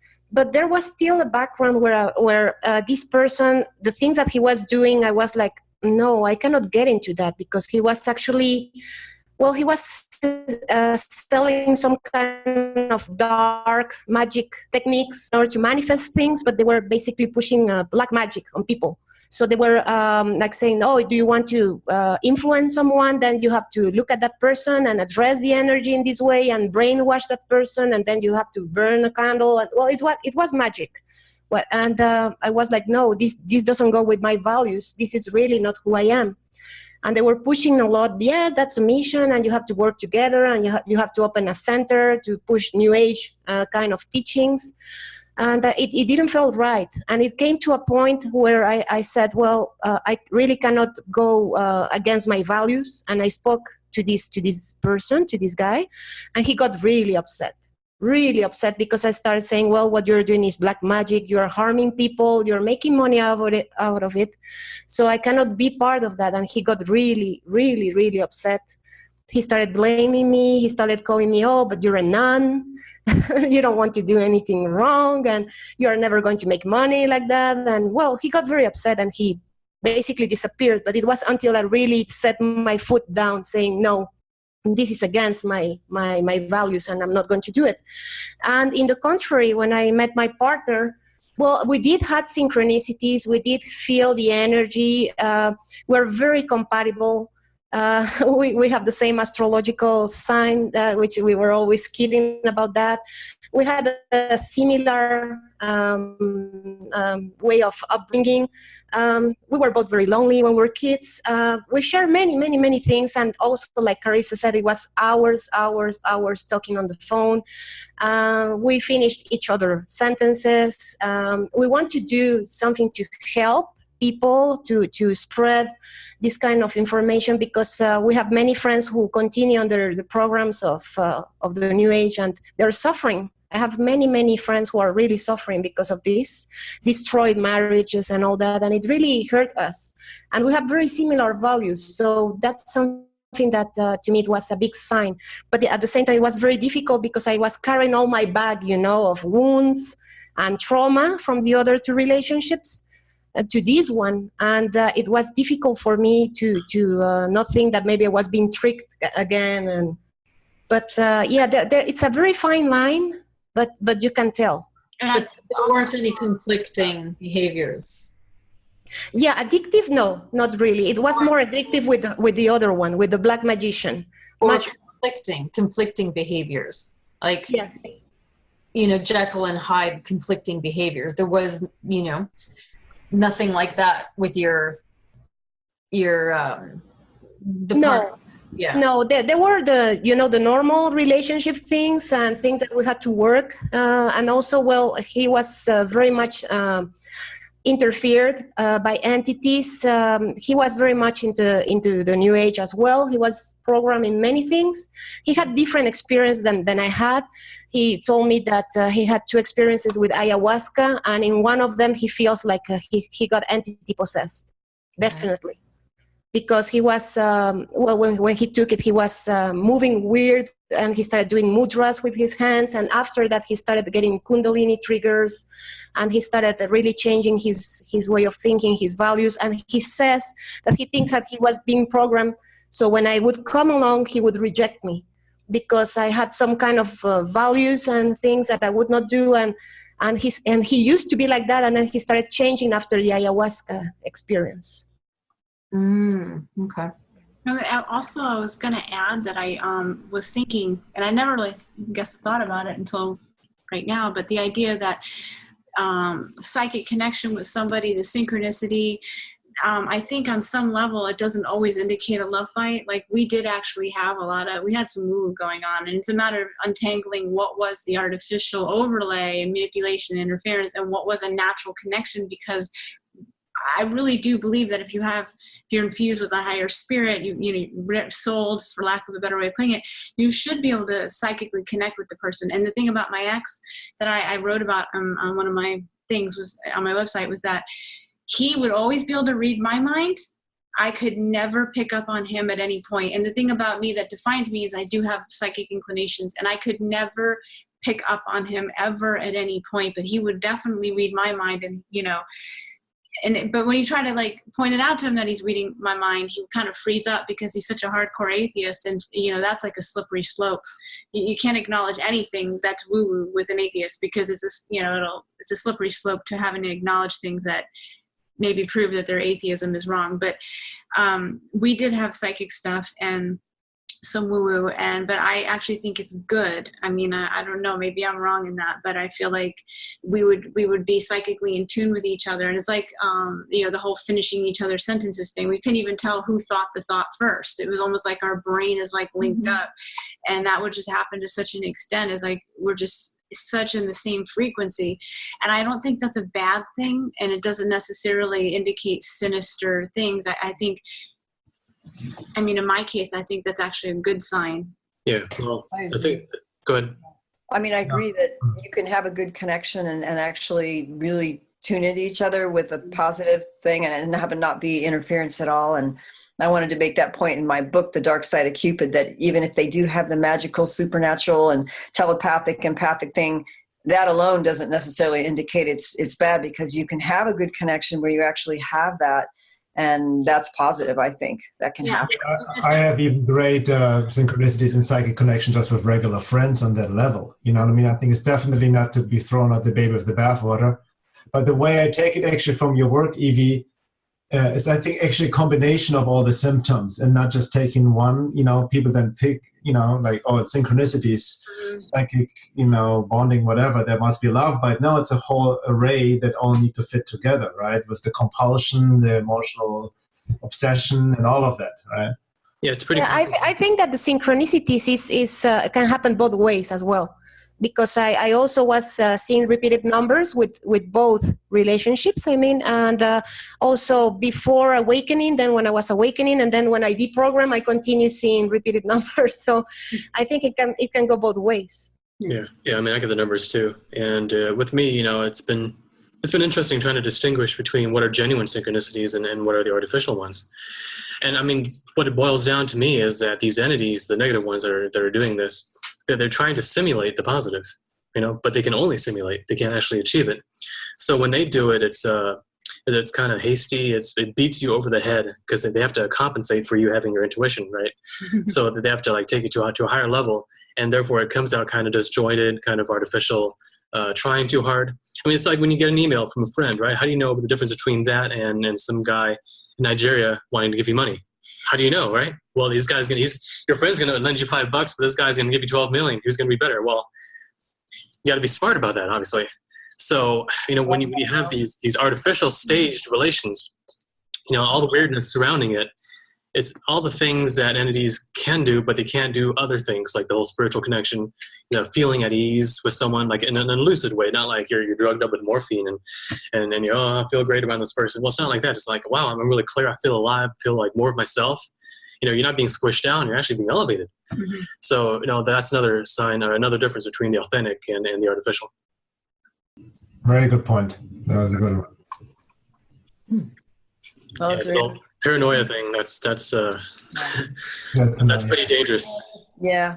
I mean, it just takes healing, the healing part is what really needs to happen so that we can fall into the spirit connection and feeling that sense of inner peace as opposed to numbness or avoidance. And when we can be in that place, then I think things are more natural to happen. But I think when people have the fears and the anxieties and the compulsions, it's because they haven't healed those traumas yet. But there's something that I think Bernhard said that a lot of times relationships sometimes is the only way that we could really heal some of this, that we can't do it all in isolation, that we actually do need to interconnect and have relationships with other in order to heal even from other relationship issues. And that's something that I learned when I got my training, is that, we have to heal through relationship if we were hurt by relationship. We can't do everything in isolation. So I'm not the one to think that you should meditate for years and be in isolation and then you'll finally be good enough to, be able to face the world. We just have to interact with each other regularly enough to know what feels right. And I also feel everyone, not everyone, but most people on some level, yearn for a relationship, for the perfect partner. Love, right? It's natural wanting to connect and to be with somebody on some level, right? It's normal, but it's through our own, let alone any love bite and all this stuff, but cultural conditioning through Hollywood, and all. Leading us away from our own inner knowing and feeling lack, always seeking something or somebody outside to fulfill our wholeness, so to speak. People don't get, I don't take myself into the equation. We may get into desperate situations and hook up with the wrong people and whatnot, but sometimes, that topic came up before. I think Tom talked about this, and Carissa, when we talked about a reality manifestation. Who knows what our, the higher self has really planned for us. That's what in my work, what I've learned the most, working over the 10 years with thousands of people on body work and also just personal processing, is everybody's so different in an individual, right? With their own unique soul lessons and karma to God or gifts to develop. So for some people, it may even not in this lifetime that they're meant to be, that they're going to connect with their twin flame or whatever. But they can have beautiful soul-mate relationships, right? Or sometimes, we need to go through a certain period with certain relationships before we can attain this higher, conscious relationship and whatnot, because these are the lessons we need to learn, like sometimes we're meant to be more alone, like Tom said before, for a period of time before we can enter. But because we have lost our inner connection, our own connection to our wholeness, basically, which is our connection to spirit, our own sovereign self, then we, always look outside for guidance and then, get and project outwardly and just get information, especially this day and age, get all this mental information. And that's what I notice nowadays with the internet. Everybody's the head is disconnected from the body, like on the basic level. And maybe I'm biased because I'm a body worker, but people are not really embodied anymore, grounded. It's almost the soul is not fully anchored in the body. And if the soul is not fully anchored, it's like it creates holes in the aura, where other entities can attach themselves through others, through their frequency. And, as long as we work on embodiment and withholding our frequency, then we are not subjected to these attacks that are not even attracted to people who may carry these entities, right? Because we are whole within ourselves. Yeah, exactly. There is a case I would like to share with you because it's really relevant to what we are talking right now. It's this lady who I met also in the Twin Flame group, and she told me that she had a very good relationship with a guy, and they were actually, she felt like they were twin flame soulmates, whatever you want to call. They were very good to each other. But the guy got very much swept into the channelings, and he said that he was the incarnation of Ashtar. And, he was very much into that. And then that entity started saying to him that he had to leave this woman and that he had to get with another woman. And the guy was very much in love with the first woman, but he said, well, you know what, I'm going to have to leave you because I'm embodying the energy of Ashtar. We have a mission in this place, in this planet, and I'm supposed to be with my true twin flame. And the lady said, well, I thought that we were twin flames. And he said, no, because my higher self, this entity, is saying to me that it's someone else. And he already told me who that person is. And I'm leaving you. And he left her. And now he's with the other lady, and they're doing channeling work for these entities together. Wow. Well, I've heard that they give them positive perks if they help them in their agenda. Like I've heard that in some alien love bites where if they helped promote the alien agenda of a lot of the false positivist, new agey stuff, then they would actually set them up in a relationship where they got the positive perks out of it. But once they challenged the authority of these beings that would giving them messages, then all hell would break loose, basically, and the relationship would be destroyed or weird things would happen. So sometimes it works out if you help promote the agenda, you know.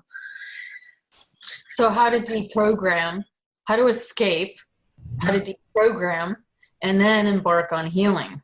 Watching those ego hooks of being a special messenger, right? Or an incarnation of who God knows. Yeah. I think something we mentioned, I think Laura, you actually mentioned our last Alien Love Bite webinar, which was also where you worked for me. I think we've addressed it briefly. It's about just starving them, you know, not acting on these compulsions, you know what I mean? That's really like not giving food to that. Yeah. Which is sometimes harder, easier said than done, but that's on the basic level what people can do, right? Not giving it's into slowly disengaging. Yeah.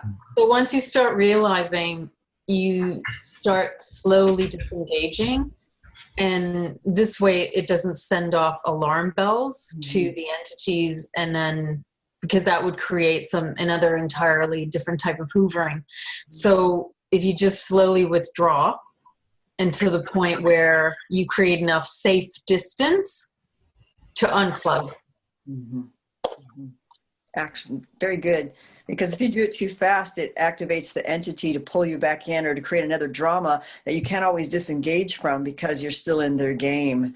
And so it's really learning how to be like the perfect operative on disengaging without really getting them too triggered, and also understanding what agreements of entrapment are in operation through this relationship or through this connection. And sometimes you only know in hindsight, like, okay, now I realize why this happens because this was the agreement of entrapment that got this thing started. Okay, now I realize it, so I'm going to slowly disengage, but you have to do it in a way where it doesn't get the entity all triggered, because it'll get triggered and they'll create a fight with you or a drama or a huge situation that'll pull you in and make you look bad. And it's amazing watching these things now. So it's really learning how to set those boundaries in a way where you don't mind, just disengaging and then re-engaging with people who are more in alignment with the more clean, spontaneous spirit energy as opposed to the counterfeit. And you really have to know the difference because you know what it is inside yourself, you know? And also re-engaging, when it's the counterfeit, it's always surrounded by drama and conflict and creating anything to get you back in. So yeah. No, I think that's some good points that we could probably close with, unless there's anything else we want to bring up for the last 5 minutes or 10 minutes. Is there anything else? One thing that came to me, I think we addressed it before, but careful of falling into victim consciousness. Which I think can actually just recreate the traps of agreement of putting yourself, I'm just a victim, and then, like gets self-diminishment, basically, Yeah. Also, Well, the victim consciousness is huge. And I would think some people call it learned helplessness programming, which was really described in the early days of the recovery movement when there was alcoholics and co-alcoholics and the codependency, and how, let's say, the co-alcoholic or the one who was, let's say, living with an abuser, actually the reason why they were always a victim is because of learned helplessness. They grew up learning how to not fight back. They just never could. So it's like, it's a conditioning that takes place sometimes over time. And you see that more in like adult children of alcoholics, or women who married an abuser and was married for many years, and they developed like learned helplessness. And so that actually just recreates the situation over and over. So it's really having to learn how to say no and set boundaries and do things differently, and not do the yes, but it's always their fault, blaming. Yeah, that gets really tiring, let me tell you. So it's sometimes you have to hear some negative things about yourself in order to change course and get out of that victim programming. Which is learned codependency. Even if we've been in bad relationships, like, we're on. Okay. Yeah. Even if we've been in bad relationships, there's always some part that we played in it, you know, and you got to take responsibility for whether it was your own naivete and, you know, youthful stupidness, whatever, and just learn from it. Just get whatever positive you can get out of it. Try to turn it into something positive and just move on to greener pastures, you know, instead of, you know, blaming everybody else and you're just the victim that's always being targeted. And, you know, it's not just a love bite. You see that with the gang stalking people, which we've all talked about.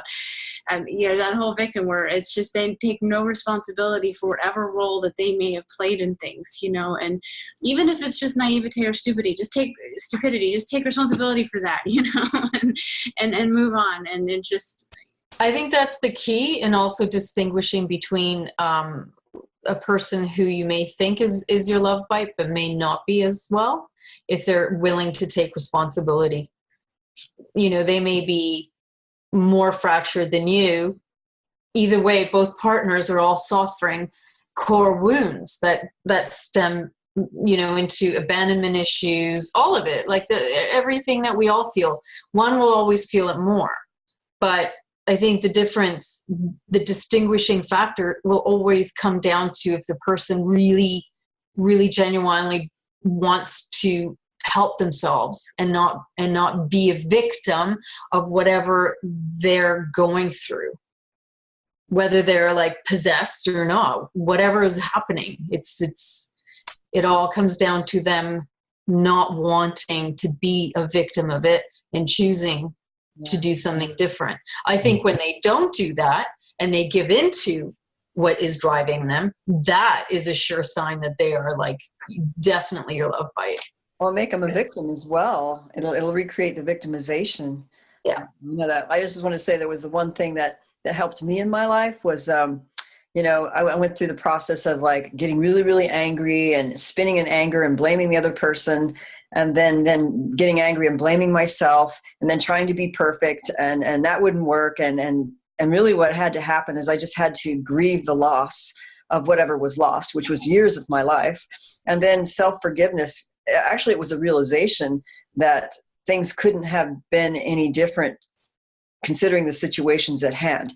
And that realization of knowing it couldn't really have gone any different, and learning from all of that gave me the self-forgiveness and just the acceptance to deal with it and to not get caught up in it again. But it had to happen in a real way, where there was a deep realization that it really couldn't have been done any different. And I'm not saying it to justify the victimization, but it was a certain element of self-forgiveness had to take place after the grieving. So I think the grieving process is really important. And that's actually one thing that a lot of people don't want to do in the healing process. They avoid it like the plague. But really what we're dealing with is even if there's grief, it's a loss of an illusion, but it's still grief. And it's still very real. Very important. I can relate to that, the grieving process and self-forgiveness, because I tend to be hard on myself, beat myself up.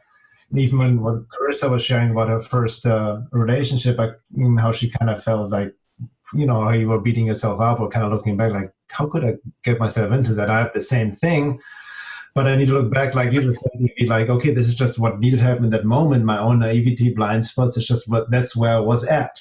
Now, obviously, it makes more sense. And I'm like, looking back, why didn't anybody slap me in my face when it happened? You know, wake up.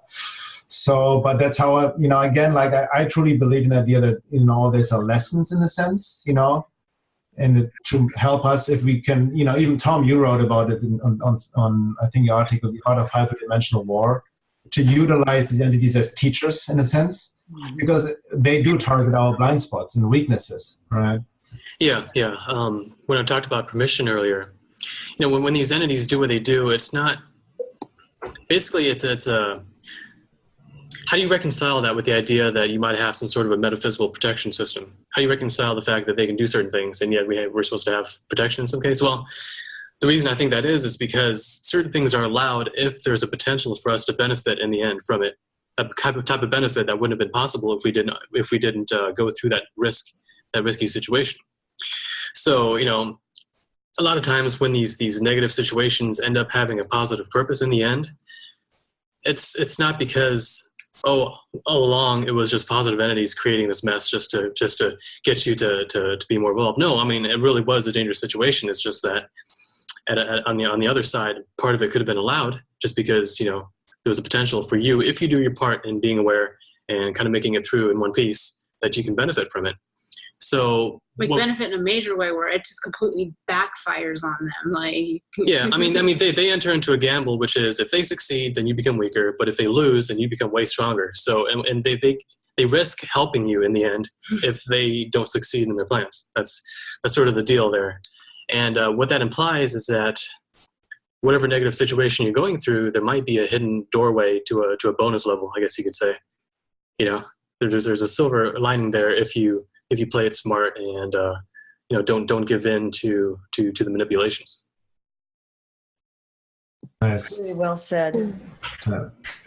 Well, is there anything else that we want to add? Well, if I could just give, let's say, three in general, just to maybe a little bit wrap it up about my experiences, that I would tell people basically, number one, please avoid gurus, avoid the kind of people that might indoctrinate you with a lot of information that might be coming from entities, or which is not really true, because there are many psychics, gurus, and people out there who are really basically,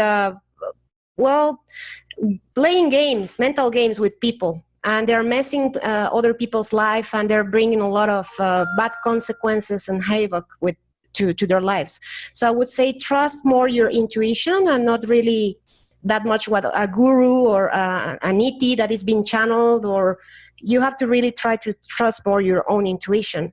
And to do spiritual work, I did a lot of spiritual work of reconnection to my own soul, to myself. In my case, I did a lot of work also with Jesus Christ. I know that some people might think that it's more like some kind of avatar or maybe archetype, but it worked for me. I just wanted to also throw that in, and basically learning self-empowerment and not being so afraid of these entities, because as Laura said and Eve said, they are not that powerful. And also be careful of healers, because often they're just utilized to reparasite you and get you reimplanted for your, dire mission. For the one that's connected to, the Dark Lord and the mate, the love bite. It really does come down to exactly what you said, Arella, that it has to come from within you. And that what Tom said, Bernhard and James, all of us, it has to come from within us. We have to listen to all our senses, our body, our intuition, what we really, and know the difference between the artificial overlay. Mm-hmm. Yeah, I was going to say, like, the intuition part, this is the one thing that's kind of difficult. I don't know if it's more in the Western culture, but everybody's so individualistic and self-driven that a lot of times people think, oh, I'm just following my heart, following my intuition, but really what's operating sometimes is what we call the overlay of the psychological defenses or the interdimensional beings or the programs running them. So it can be a touchy subject, because sometimes you could see, like as a therapist, you could see, okay, I see something else operating, but they think they're following their heart, and their soul. But really a deeper amount of healing has to take place, and the only way that can happen is to be humble enough to be willing to really ask your deeper self by letting go, even temporarily, of what you think is absolutely right, but just to allow that to emerge in your experience. Because it will emerge when you're humble enough to release whatever's blocking that. It will come to you. So just know that. That's a really good point, because I also said before, we all agreed really trusting and following our intuition, but it's also being misused or misapplied. especially in New Age, you know, or the saying, just follow your, just do what you feel like doing. That differentiation, you know, you tell a heroin addict to do just what he feels like doing, right? That doesn't really help him.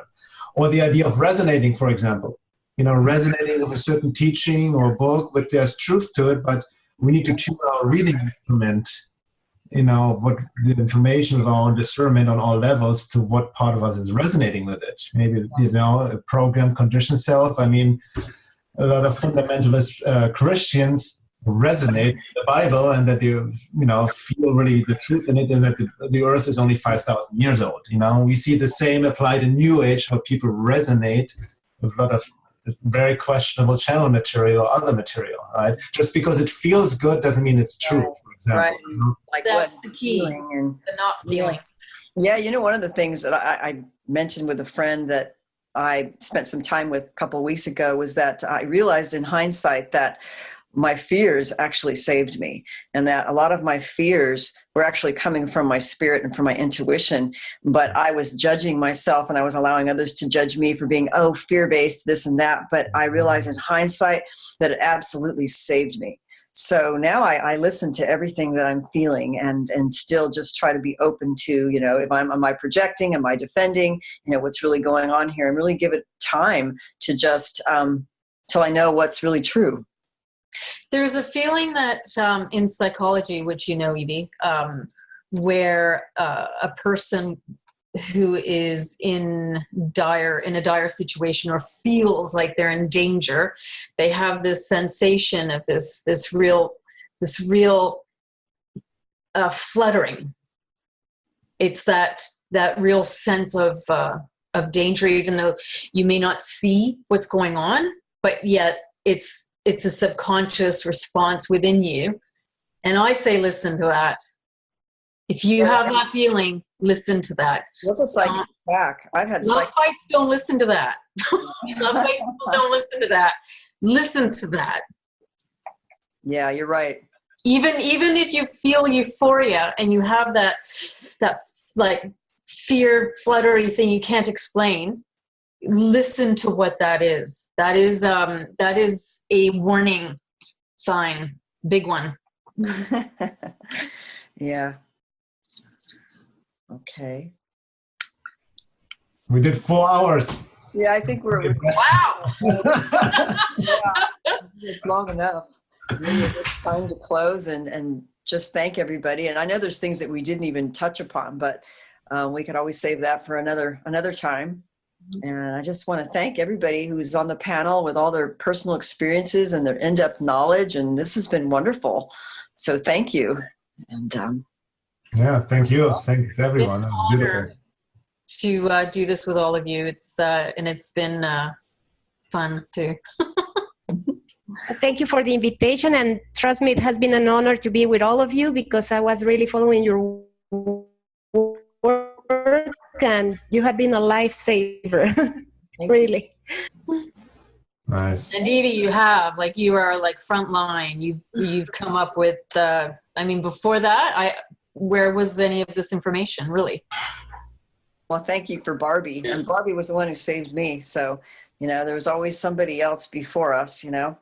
Yeah. Yeah, same me too. So we're just passing the torch. Yeah. And I really got a kick out of this. Thank you for including me. We'll catch up later. But take care. Okay. Bye for now. Good night. Bye. Bye. Good night. Good day.